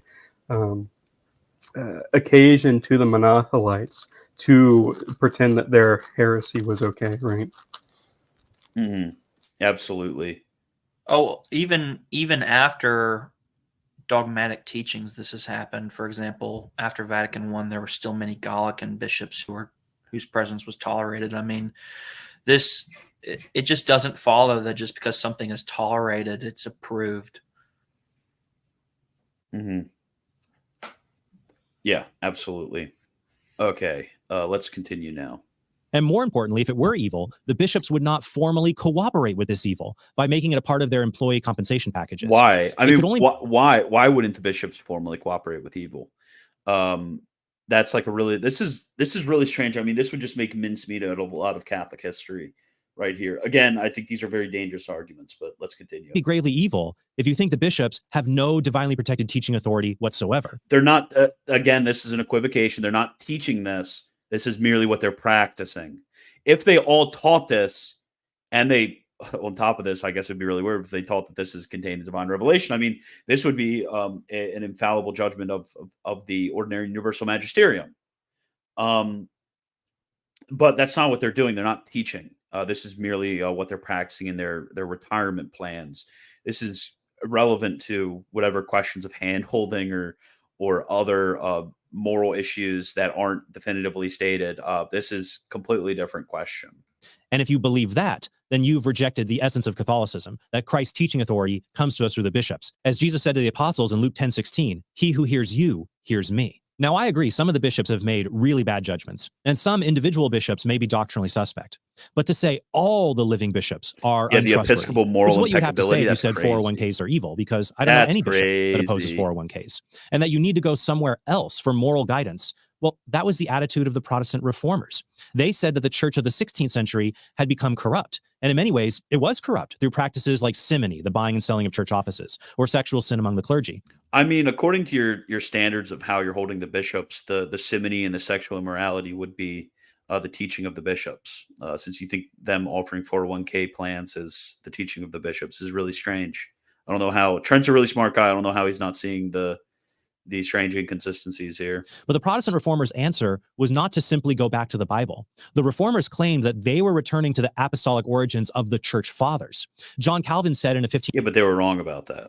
1939 letter to Cardinal Sadoleto, you know, Sadoleto, not only that our agreement with antiquity is far closer than yours, but that all we have attempted has been to renew the ancient form of the church.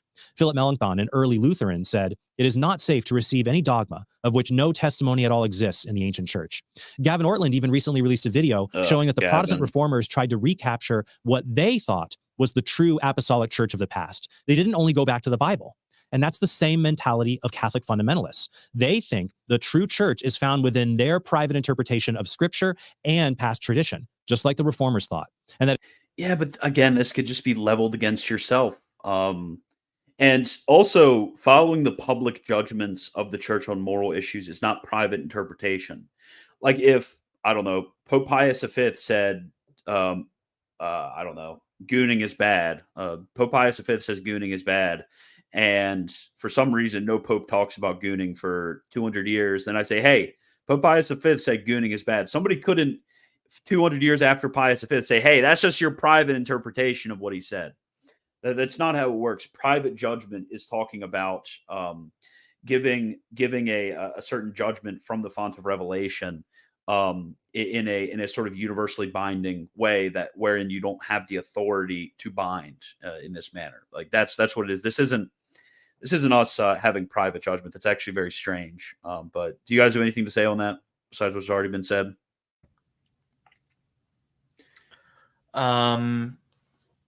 Yeah, it's just a little weird. The impeccability thing. What? Again, I think Bishop Gasser actually addressed that in his Relatio. And it seems that he's objecting to the idea that we return to the fathers as though that's somehow wrong. I mean, that's to cast doubt on the idea that dogma is established in the church fathers. And I think his position is cleared up later, that it does seem that he kind of implicitly believes that there's this failure to believe, or this strange sort of intrinsic changing of dogmas, shuffling around. Yeah, like I pointed out earlier, St. Paul says, he's an apostle, or an angel from heaven brings you another gospel, don't listen to them, right? You ask, okay, well, how can he say this if he's an apostle? He's able to literally just give the word of God by divine inspiration, right? Well, we have to distinguish a twofold manner of teaching in the church. The first manner of teaching is the apostolic mode, right? Where the fact of teaching is itself the proof of the truth, right? The Bible says, it's good not to touch a woman, right? That's just proof of the truth right there, because the Bible says it. Or let's say the Pope says in Vatican I that you have the development of doctrine is true, right, under the correct explication, right? That's also with proof of the truth. You can't. There would be no possibility there of the angel from heaven, right? And if they're bringing with them that kind of authority, there's no possibility of it being a different gospel.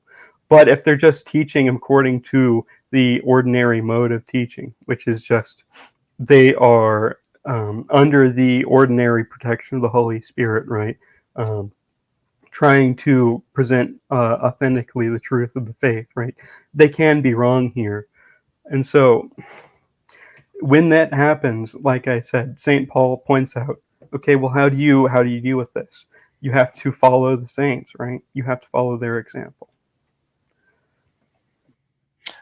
And this is, by the way, this is explicitly taught by St. Vincent of Lérins in his Commonitorium, this exact way of dealing with things. So it's not private judgment to appeal to the church fathers. The problem with the reformers is that they said that the church had actually defected in some way, that this massive period of time had lapsed, and no one's asserting that this massive period of time of ordinary teaching has gone on where you've had error. That's a straw man. Yeah, exactly.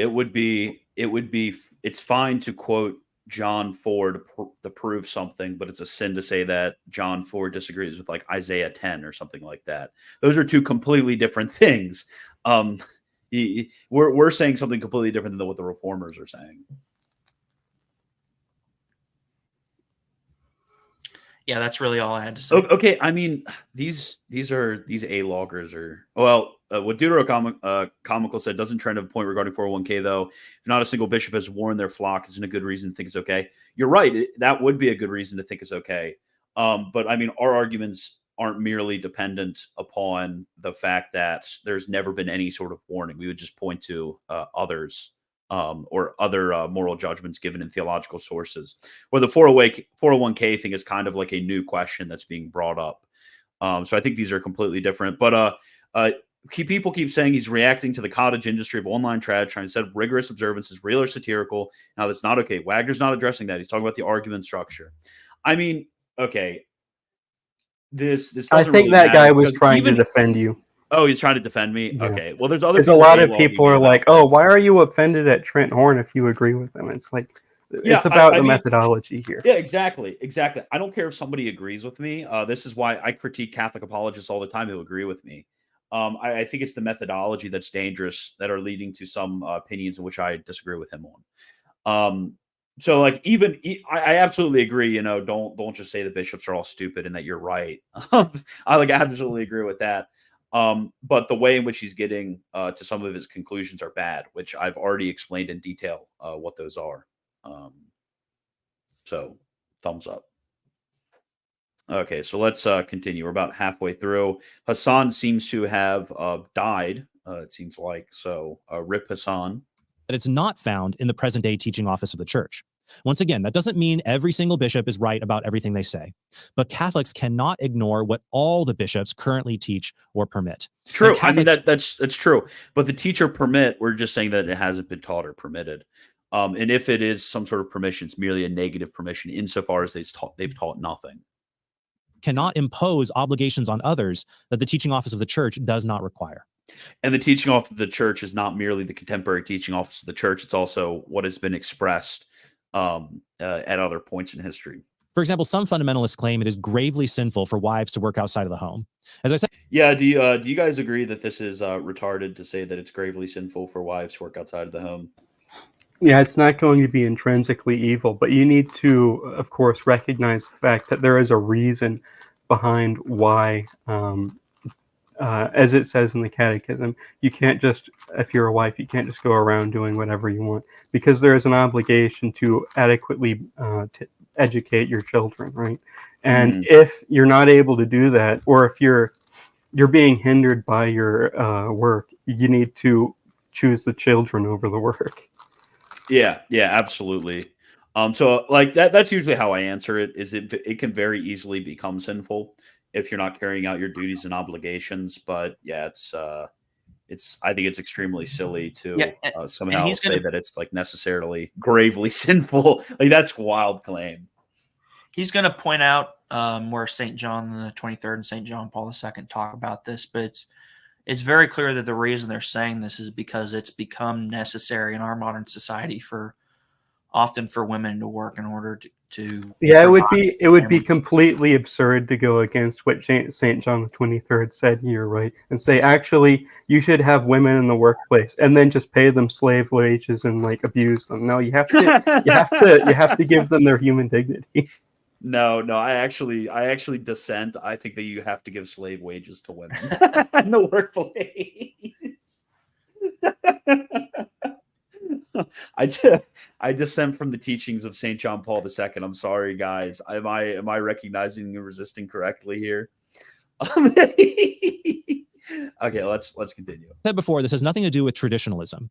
Ideally, mothers should be home with their young children. But it's wrong to say true. that mothers working outside the home, even part-time, is gravely sinful, because that's not what the church teaches. To sustain their view, Catholic fundamentalists have to ignore what the church has actively taught over the past 60 years. If being But this isn't like the past 60 years sort of thing. This is the issue, I think, with a lot of Catholic Answers apologetics. Because all of us here, we would just say, like, yeah, that's retarded. That was never the teaching of the church. Like, we wouldn't say, well, the past 60 years seems to, do this or that. I think our apologetic ends up being a lot stronger in this way. Yeah, I mean, I could think of a bunch of other examples of this is like a Catholic Answers thing. But it's not like, oh, the teaching is lapsed, the old trad teaching is bad, or anything like that. We just say, well, this was never the teaching of the church. Like, where the heck did you guys get this from? But I will continue unless you two have something to say. Nope. Okay, we're good. a working wife was gravely sinful, then why do Catholic bishops allow married women to work for them, like in their schools? Why doesn't the Catechism prohibit That's not working really wives? a teaching. Why did the Church canonize Saint Gianna Molla, who, according to the Vatican biography of her, harmonized the demands of mother, wife, doctor, and her passion for life? Why did Pope St. John Paul II say there is an urgent need to achieve speak up there. in every area? The reason why it would be worthwhile to canonize somebody for that is because it would take heroic virtue to harmonize the needs of family, work, and all that, right? Yeah. You don't just canonize people because they're probably in heaven. You canonize them because they had heroic virtue, right? Yeah. I agree. Yeah. Okay, and so Astro is not joining for some reason, but he is online. So, like equal pay for equal work and protection for working mothers. Why did Pope John the 23rd say women must be accorded such conditions of work as are consistent with their needs and responsibilities as wives and mothers? The usual fundamentalist explanation reeks of Protestantism. They'll say that these teachings come from the corrupt modernist bishops, and so they can be ignored. The true Catholic faith is found further back in history, which is also what sedevacantists say and what Protestants also say. These Catholic fundamentalist explanations also sound like Protestants who cherry pick parts of church history that they agree with while ignoring the other parts that contradict their views. For example, Catholic fundamentalists often quote this part of the 16th century Roman Catechism that says, "Unless compelled by necessity to go abroad, wives should also cheerfully remain at home and should never leave home without the permission of their husbands." yeah, this isn't talking about like going to the store. Yeah, I mean, yeah, okay. I guess that's all I have to say. This isn't talking about like going to It the store. says there in the paragraph, unless compelled by necessity. So Yeah. Also, even if we wanted to say this was talking about like staying like in the four walls of your house, like needing to go to the store to feed your children is necessity. Okay. But yeah, there's a lot better ways of refuting Tim Gordon than just saying like, yeah, the Roman Catechism like was wrong. Like there's there's like much better ways. I think this ends up being a weakness of the Catholic Answers model, which is generally to try to try to like concede, I guess, and argue from different ways. They say this means wives can't work outside the home, but this passage doesn't say anything about working. So true. I mean, are wives allowed to do non-necessary things beyond the home, like attend play dates or homemaking classes at other women's houses? Do they have to call their husband every time they go out to the store to run an errand to get his permission to leave the house? This sounds more like a prudential judgment of the 16th century, not a perpetual moral command that must be followed under pain of grave sin. But most importantly, those who quote this passage ignore other things the Roman Catechism teaches. Sorry, what are you saying? It's not that it's a prudential judgment so much as it is a principle that's being laid down that should be followed even in different circumstances, right? It's not that, at this time it was not okay for women to work, and this time it's okay. It's that at that time it was not okay for women to go around because they had a duty to take care of their children, and they still have a duty to take care of their children today, right? And then they need to do what's in accordance with that. Yeah, absolutely. And this would apply to men as well. I mean, if you're a man and you're not at home ever, then you're probably, unless you absolutely need to, then you're sinning, because you have to be a model for your family. So I think that trying to say that this is like, you're sexist thing is just sort of silly, and it's a straw man. Yeah, like I pointed out earlier when I said that there was a just reason for the divorced and cohabitating to be cohabitating because of the education of children, right? This is because children, except with very, very great difficulty, are not educated by just a father or just a mother. They need both the father and the mother around to educate them properly. So That's true. all. Yeah. Okay. I feel like there was something else that I wanted to say, but yeah, let's just continue. For example, just a few paragraphs later, the Roman Catechism says that married couples should abstain from sex for 3 days before receiving communion, and even longer during Lent. So true. As I explained earlier, this is a completely different instance. The one before was actually so true. No bishops positively teach subscribing to scholastic answers. Yeah. Rip. But in fact, this is a positive law right here. So yeah, not only these 3 days of abstinence, but actually the ideal is, as St. Paul says, for those who are married to live as they are not, right? Yeah, of course. Like that's the ideal, and basically what the church is doing here is the church is giving at least during that time a helpful way of expressing the moderation that married couples ought to have. And they're fostering that through positive law. Just like in the same way, it's a general precept to fast. But like neither natural nor divine law give us very particular precepts of like this day or that day. It's rather ecclesiastical law that is meant to apply these principles of divine and natural law to our individual circumstances. But the principles of divine and natural law still apply. So like in the same way that, you couldn't say, let's say the church removed all fasting regulations for some reason. You couldn't say that like, the particular fasting regulations don't apply that anymore. So we can say that fasting is wrong. We could disagree with fasting. It's like that would obviously be silly because the principle is still underlying that, and that would be silly. On the same way, you couldn't say, well, actually abstaining for these are abstaining for the reception of the Eucharist isn't helpful for your devotion. That would be against the principle that's being laid forth here in the Roman Catechism. So there's a lot more particular, and there needs to be a lot more principle and discernment that goes into the particular types of arguments that are being given, which unfortunately in this video I didn't really see. Anything else, or are we good? Yeah, I just wanted to. No. This is the 3 days previous to receiving the communion. That was easy. That was easy stuff. They had many more days than that. Yeah, literally means you can have. Is it really that hard not to have sex for 3 days? Like it means you can not abstain for 3 days of the week, and then for 3 days you do abstain. It's pretty easy. Yeah, I mean that's not really that hard. Yeah, I just wanted to add that you do have to be open to these counsels. I mean, this is while you're technically not obliged now to follow these in the particular, you have to at least be open to them. Yeah. Than to the evangelical councils. And it would actually be good, like if I were to recommend somehow the old teaching, or if a bishop were to recommend the old teaching, or even if a bishop were to legislate the old teaching, that wouldn't be wrong, as long as I'm very clear about what level of binding application it has, which at least I've always stated this when I've talked about this. Based a month before you receive the Eucharist every week. W. Yeah, if you're a normie who goes to Mass on Sunday, what about daily Masses?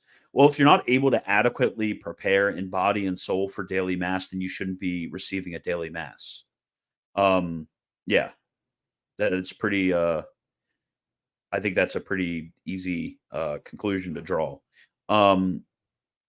Yeah, I mean, you go to daily Mass, but you shouldn't receive if you're not prepared. Yeah, we shouldn't fall into the for it. error of treating the Eucharist like it's a magic potion or something. It is going to give you grace, but the amount of grace, the effectiveness of the grace depends on your disposition. Right? If you if you're like exhausted, you're barely awake, it's not really going to be terribly beneficial for you to receive the Eucharist at that time. Usually. Yeah, the Eucharist is not like a sort of pill or something that you can just kind of sip some water and swallow down. It's going to do its work. Dispositions do matter when it comes to making a good reception of the Eucharist. And actually, there can be this issue of under preparation and over reception. Because I mean, if let's say you're receiving twice a week and you just make very good preparations and prayers and are very just like solidly devoted. Let's say you're even going to daily Mass, you just happen to receive twice in that week because you're making very sure that you're receiving. I mean, just it's not like a pill to where 7 receptions every single day is better than 2.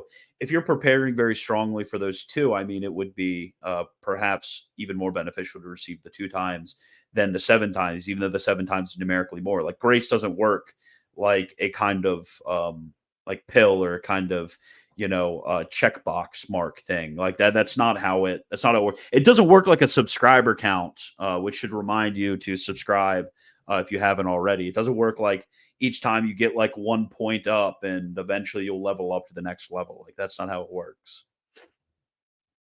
Okay, so but let us continue. So then my original point was correct. This rule leads to less frequent reception. Perhaps that's a good thing, as you said. Yeah, but actually, I think the rule in its sanctifying effects would actually motivate more frequent reception due to having those dispositions which are necessary. It's kind of like a weird thing to where if you're in a stronger state, if you're more disposed to receive, and therefore the preparation might not be as intense for you. If you get what I'm saying, it sounds weird, but I hope you understood. Okay, so let us continue. Does that rule still apply today? And the Roman Catechism also says you should not marry someone against their parents' wishes or marry against your own parents' wishes. But you shouldn't do that. I mean, yeah, it's not just the obvious interpretation of the natural law.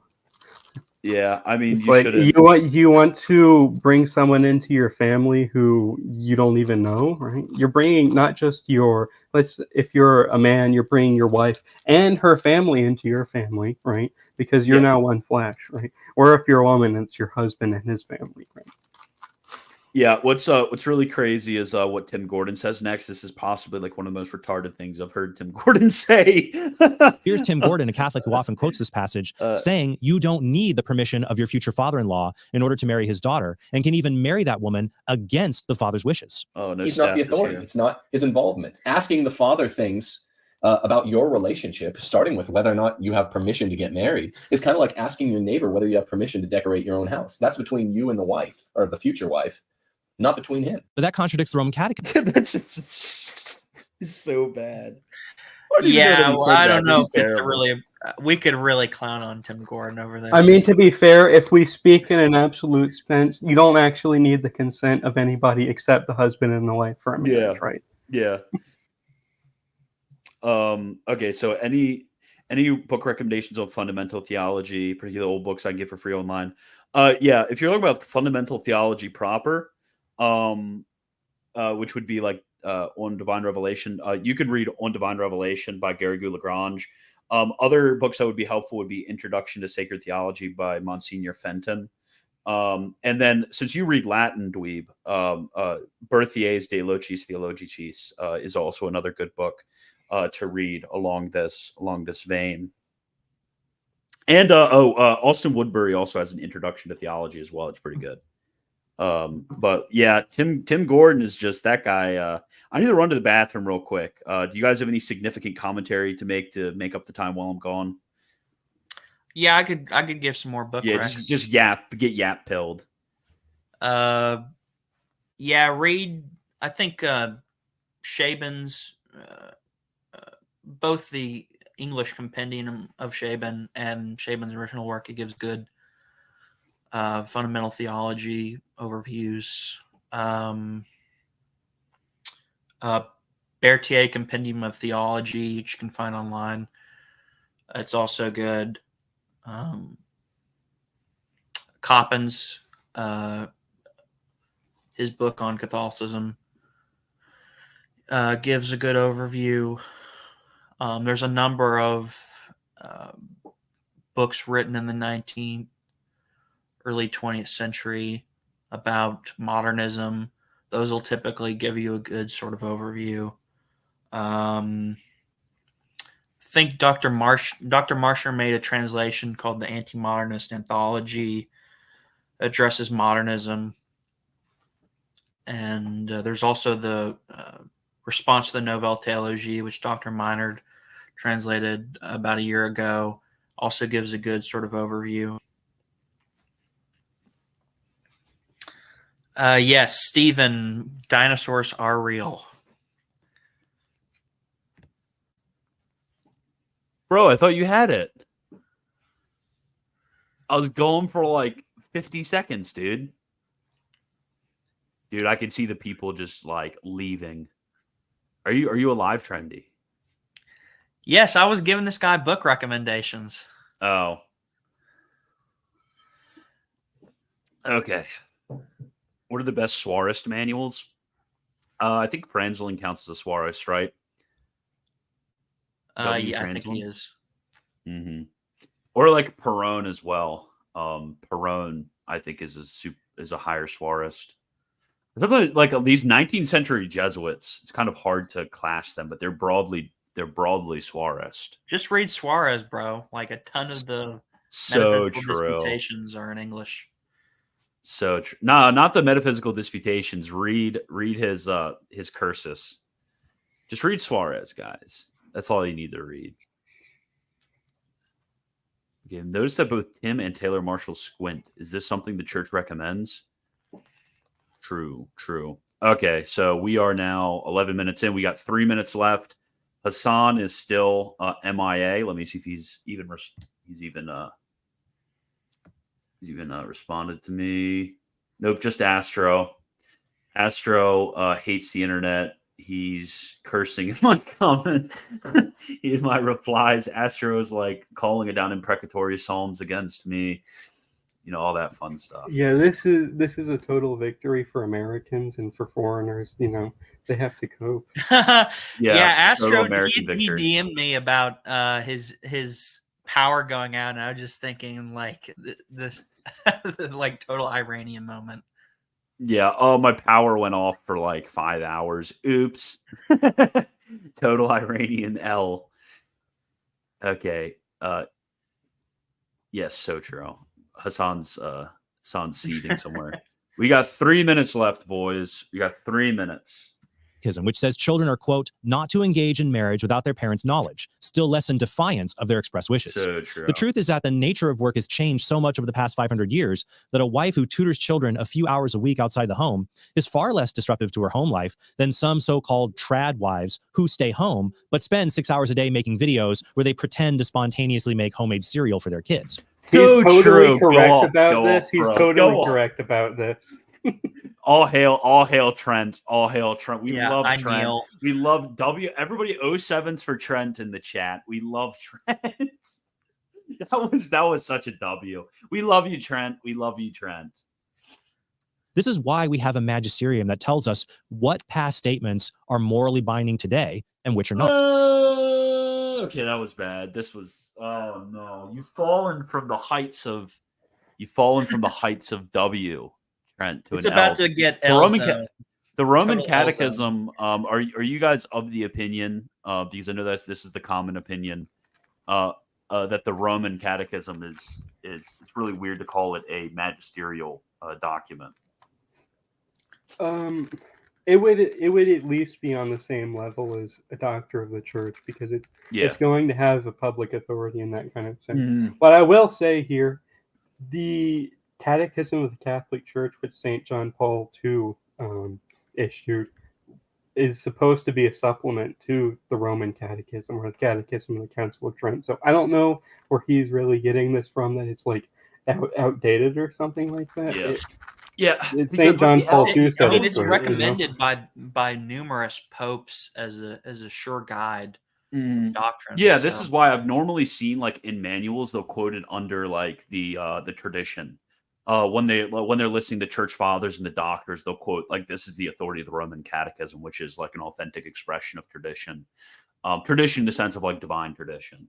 But the reason this is so bad is let's get that exact quote. The Magisterial videos where they pretend to spontaneously make homemade cereal for their kids. This is why we have a magisterium that tells us what past statements are morally binding today and which are not.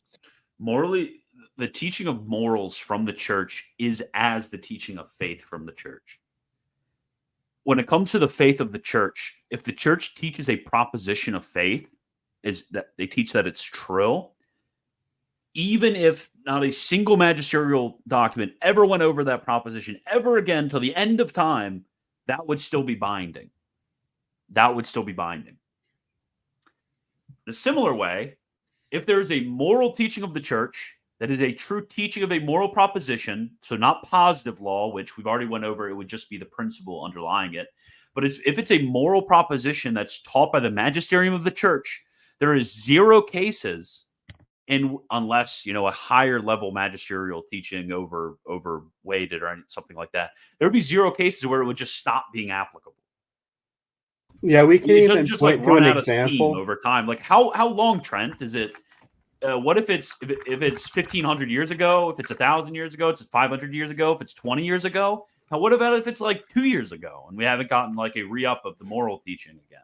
What is it? This is like a very strange ideology. And the much easier way is, I think, the way to which we're going about it is properly distinguishing between various species of law and how those various species of law apply over time. That is the easier way of going about this. That's the true way of going about this. We can actually point to an example here of something that Trent Horn is sort of arguing about, right? A long time ago, Origen was condemned as a heretic, right? Origen is definitely a heretic, and if you don't think he was, well, number one, you're not trusting the church, which is bad, and then number two, you know nothing about Origen. But since then, we've had popes say certain positive things about Origen. Is this overturning the previous judgment? No, because these things are not in contradiction to each other. As St. Jerome said, Origen was terrible, just absolute blasphemer and damned, right?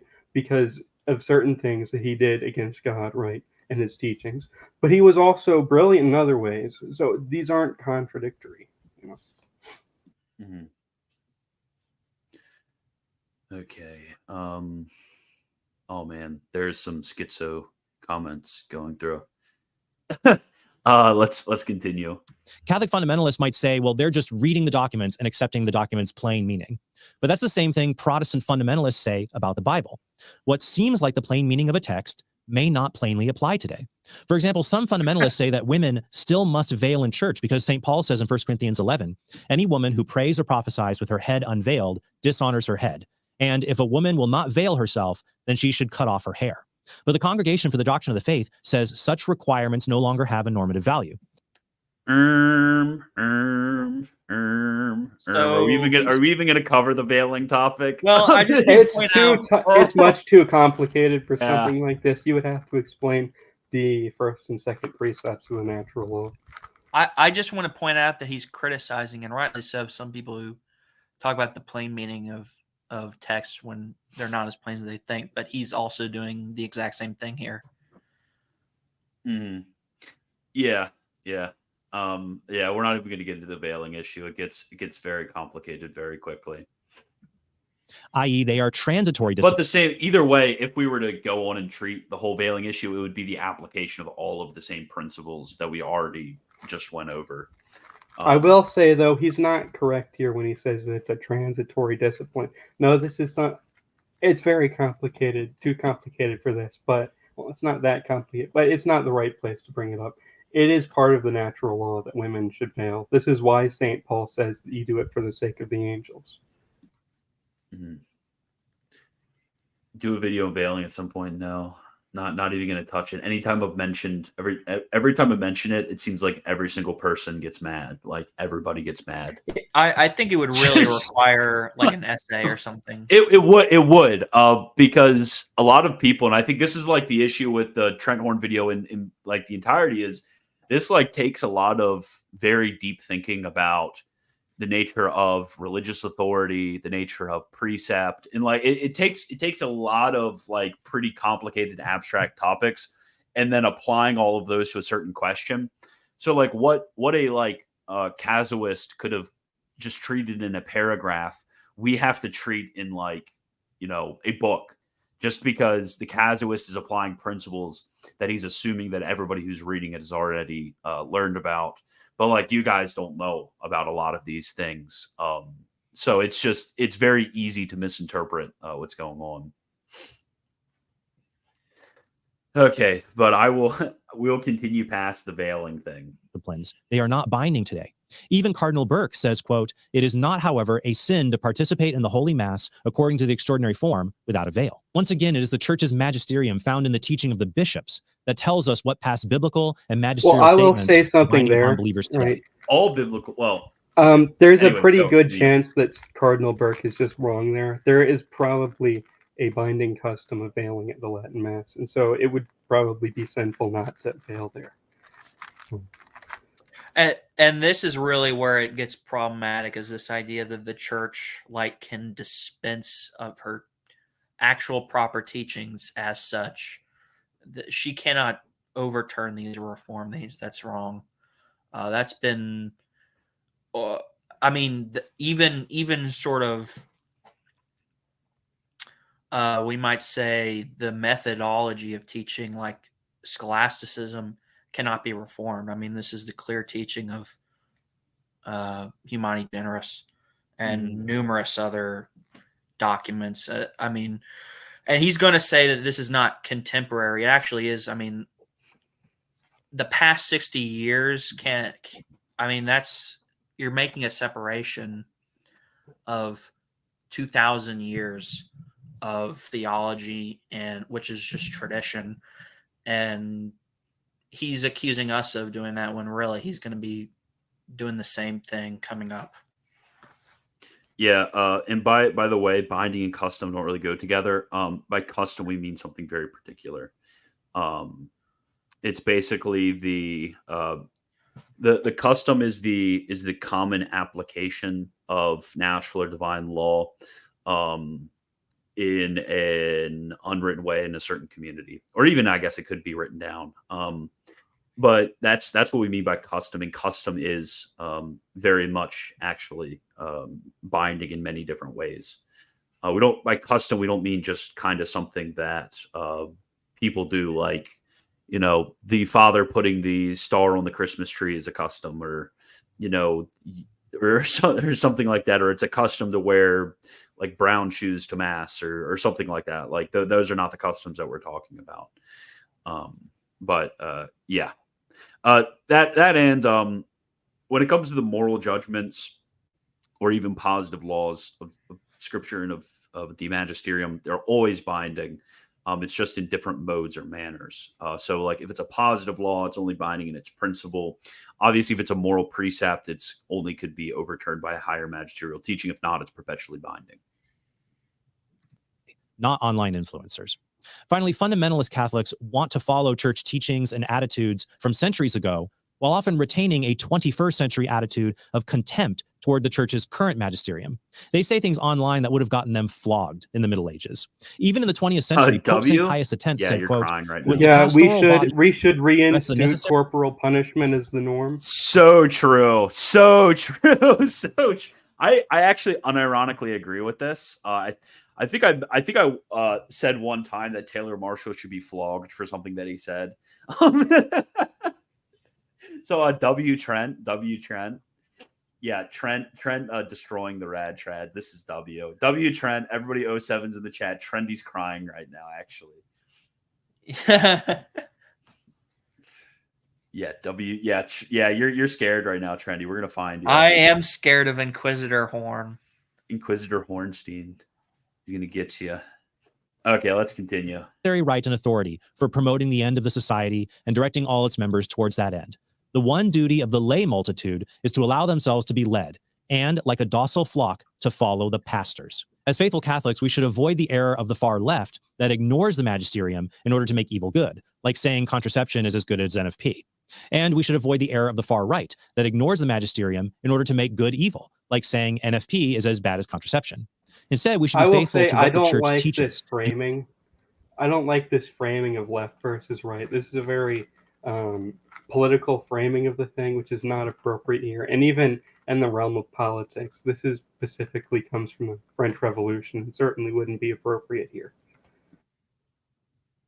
Yeah, I think the way he's setting it up is sort of to knock down what some people might point out is a real problem, which is a use of NFP such that it is effectively contraception. Yeah, which is an issue. Yeah, I've listened to a certain NFP expert who is being promoted by a certain Catholic influencer, right? Who said that the reason why she's into NFP is because it's more effective than contraception, and so that's obviously really evil, and people like that should not be accepted by anyone.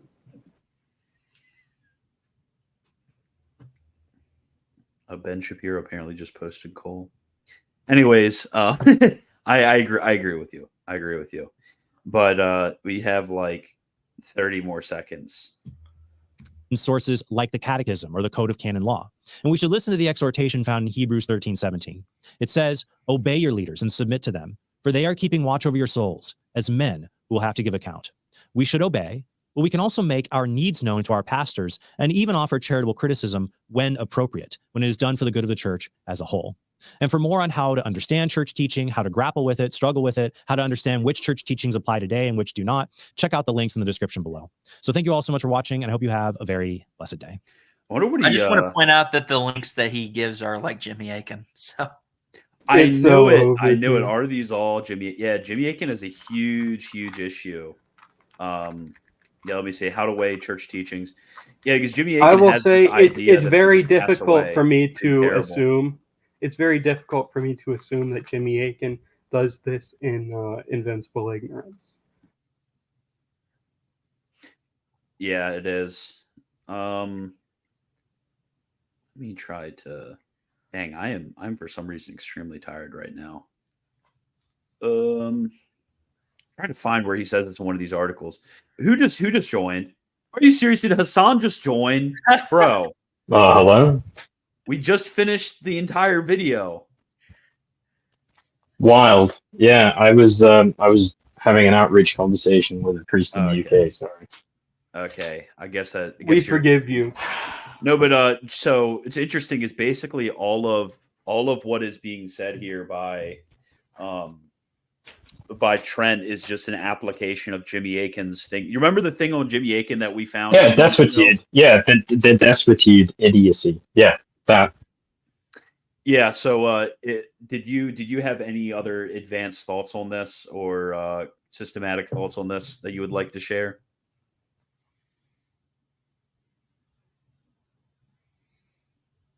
Game over. I guess not. It's so over. Hassan Steen is gone. F in the chat for Hassan.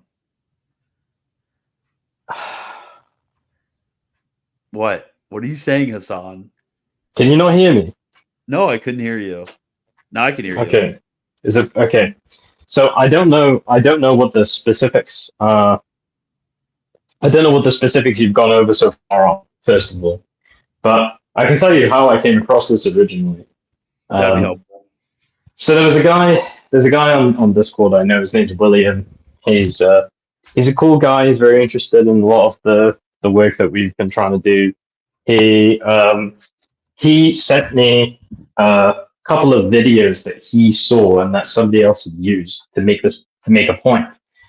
And it was Jimmy Akin videos where he talked about this, and then also an article about Marian theology, the co-redemptrix doctrine, where he used this destitute principle that he'd invented.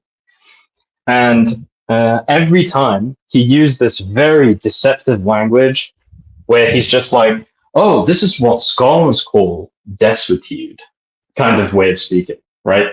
And basically, he also has a book on the Magisterial called Teaching with Authority, where he basically just mumble raps and just comes up with his own stuff on Magisterium through the whole way through. Like the entire thing is him just like coming up with random stuff with no foundation in anything but his own like personal observations, like through the lens of Jimmy Akin school of theology, I guess, right? And in the book, he repeats the same thing, but with a lot of depth. I remember sending you the quotes. Yeah, I read it. It was terrible. It was like extremely dangerous.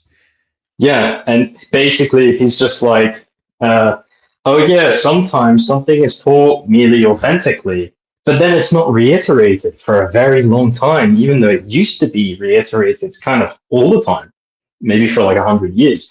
And other times it's only said once and then it's never repeated again. So how do we differentiate between something that we can see as the opinion of a particular teacher versus, the voice of the church teaching authentically, merely authentically? And he basically just says, well, there's this concept which scholars call destitute. And this concept basically means that once a certain, basically arbitrary, amount of time passes, a certain teaching would become non-binding upon the faithful. So we wouldn't really call that the teaching of the magisterium anymore. And he basically, this concept is a legitimate concept when it comes to disciplines, but because he understands teaching in terms of their binding force as like a quasi-discipline, or as like a correspondence discipline belonging to every teaching, he basically just says, oh yeah, even teachings themselves have this like invisible sell-by date that you kind of just judge morally, right? You just have a morally certain judgment about whether or not it's like absolved itself at some point. Abolished itself at some point through not being repeated. And this also isn't even like how we judge destitute in disciplinary matters in canonical, but in canonical science in general. But he applies it in this like weird half-baked form, even to doctrine. And one of the applications he uses is like what the Roman Catechism teaches about tonsure being apostolic in origin, right? Mm-hmm. And he says, oh yeah, this is a merely authentic teaching, and it hasn't been like repeated for hundreds of years, so we just don't say it's the teaching of the church on this matter. But we would never say it's the teaching of the church on this matter because it's like even though it's never been expressly overturned or expressly taught contrary to in the centuries since. I mean, instead of just saying, oh, actually, it's just become the case that there are like reasons to basically consider it not probable, even though it is technically the authentic teaching of the church on this matter. He instead tends to, it's not even the teaching of the church. Yeah. So, yeah. So, and he does this with like a wide variety of things. Yeah, because the principle in law, for those who don't know, I spelled it out for you guys just in case you wanted to look it up. It's basically, oh crap, I'll just type it out again. Basically the okay, yeah. The idea is that law needs promulgation. So if you have like an old law from, you ever look at one of those lists of like crazy old laws, and it's like, oh, it's illegal in this city to have like an ice cream cone in your back pocket or something stupid like that, or like just crazy old laws like that. Those laws haven't been enforced in decades and decades and decades, or maybe were never even enforced in the first place. So they miss an essential note of what it means to be a law. This has nothing to do with the nature of a teaching magisterium. That's crazy. That's crazy to say that this has to do with the nature of a teaching magisterium. Once something is granted a certain degree of certainty by the weight which is given to it from the act of jurisdiction required in teaching, like it retains that. It is that thing. Like it doesn't and can't change. It could go higher, or maybe it could be possibly outweighed, but it's not just going to over time just kind of go away. Yeah, it is like, until it is overturned, it is the standing like last word of the church on the matter, so to speak. Even if everybody knows that that last standing word is like improbable, right? For other reasons than the extrinsic authority of the church teaching. I think this is like a major confusion that comes from people not realizing that this is like a legitimate case of disagreement with the spirit of assent, right? Yeah, absolutely. Yeah, I'm gonna say instance of here. dissent. But go ahead. I'm gonna say here that the big problem that Jimmy Akin is facing here is that he is a magisterial positivist. He doesn't look into the fact that the force of law it comes from reason. If the reason behind the law has not ceased, there's no reason to abandon the law, right? Unless in the case of disciplines, right, there can be an intervening factor. Like in the past we used to fast basically a third of the year, right? We don't do that anymore because people are too weak now. It would be a bad idea to try to make them fast for a third of the year because they would just fail and go. They would be sinning for your attempt to try to make them fast, right? And so, in this case, though, that intervening factor can't come in. The reason stands, and so the law stands. Mm-hmm. Yeah, exactly. Yeah, and in this case, it would be the intervening factor of like a basically the development of understanding among Catholic authors, even centuries before the current time, of people coming to the conclusion that tonsure was post-apostolic. Maybe not in its absolute principle, but in the actual practice itself. And people can like just say, yeah, I don't find that convincing, so I'm going to hold the church's position according to its extrinsic probability. Anybody can do that.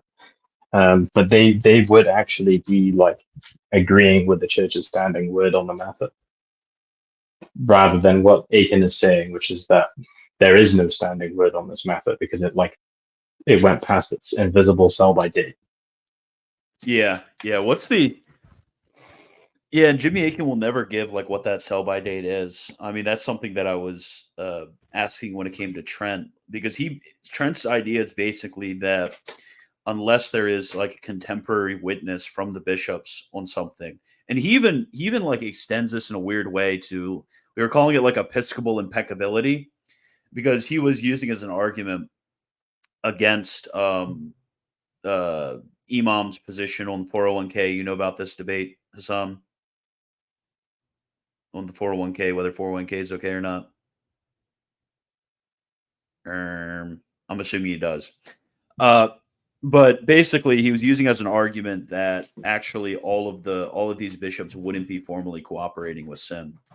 So, like, even something like that is in his mind enough to cause the death of any sort of old teaching possible and to establish a thesis.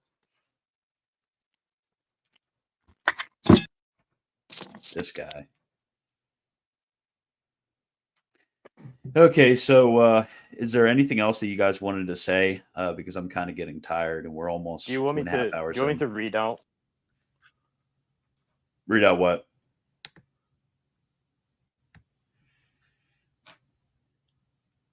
Bro, Hassan's connection's terrible.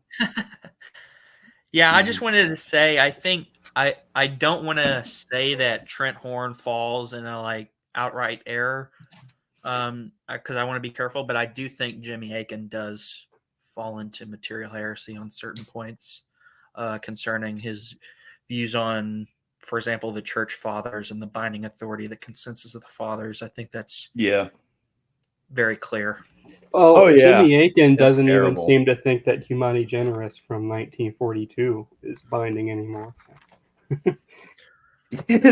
Okay, so it has to be Oh, bro. at least in the last 80 years, or maybe it's going to die. Has the Council of Trent died yet, or has Vatican I died yet? I'm curious. It's so funny because I was just reading John the 23rd's opening speech for Vatican II, and he specifically says that we need to promote doctrine clearly like Vatican I and Trent did.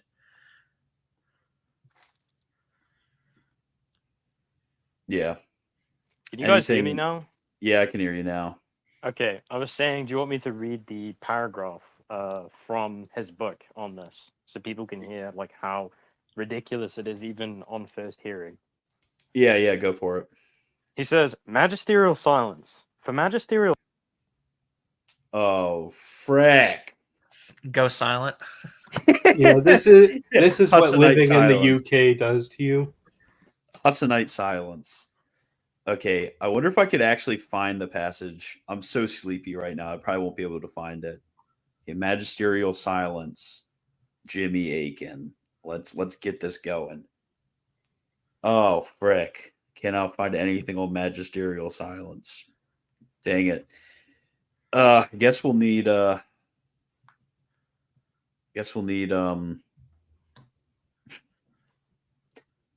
cannot find the PDF on this book. That's crazy. Oh no. Yeah, I'm just waiting for the liberals to start using the magisterial silence argument. And just say, well, the church hasn't talked about contraception. Yeah, I can hear you. But the church hasn't talked about contraception since X date, therefore it's run out of steam, and we need to wait for them to repeat it again before we go back off contraception. It's really easy to find this stuff. You just go Google speech mark Jimmy Akin speech mark and then type desuetude, and then you'll find like all of the articles where he says this crazy stuff, right? And he says it on so many different issues. He brings it up. It's like he's created an entirely new principle, and now like this new like fake magisterial interpretation principle is spreading throughout American Catholics. It's horrible. Yeah, absolutely. And now like Trent Horn has basically just added like the emotional fuel to the fire of, hey, if you don't accept this crazy new principle from Trent Horn, you're gonna have to believe crazy stuff like not being allowed to kiss your girlfriend before you get married. Like, come on, bro. This is horrible. This is so bad. Yeah. These people, man. These people. Yeah, we also thanks to Trent Horn, we also found some crazy Tim Gordon lore too. Tim Gordon said like it's none of your future wives, your future father-in-law's business whether you get married to your wife or not. It's like that's crazy to even ask for any sort of permission. Wait, you don't get it. I mean, if that's true, then I can't go to my ICKSP, ball dances. True. So I can't have my cheese and wine dances. I was just talking to my friends, like a priest who's TLM only in England about this. I won't say who he is, just for now. But he himself was saying that these are like some of the things that happen. He said himself that like there are issues, unfortunately, in the traditionalist communities that could do with some help getting worked out, basically. But he put it in very nice terms.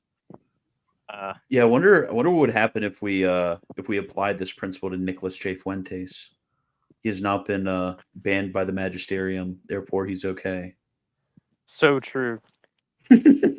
When Or like was when the condemnation happens, the groyper's waiting the 6 months for the teaching to run out. yeah and not be repeated. like wait now before Trent Hall makes another video saying the principal destitute and the Lateran councils decree on the Jews.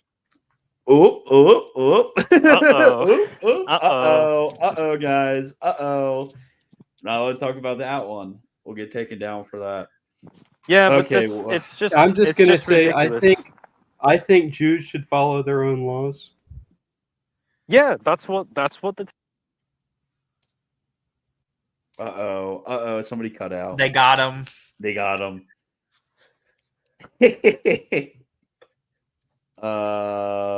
Okay, sorry, Hassan.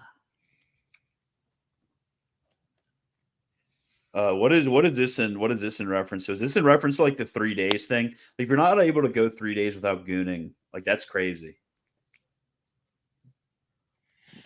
Can you Yeah, can you I'd still say- hear me? Hello? Bro. I will point this is out so that irritating. I will point out that after hearing Jesus's doctrine on marriage, the apostles responded, "If this is true, it's not expedient to marry." So true. Yeah, you shouldn't get married if you're in that kind of situation. Yeah, I think I'm gonna shut it down. People forget that marriage is a sacrament, so treat it like it is. Yeah, Wagner all of a sudden found energy. So true. Yeah, I'm sleepy boy again. Okay, well, I'm gonna shut the stream down. Thank you all for joining us. I think we did a pretty good universal job.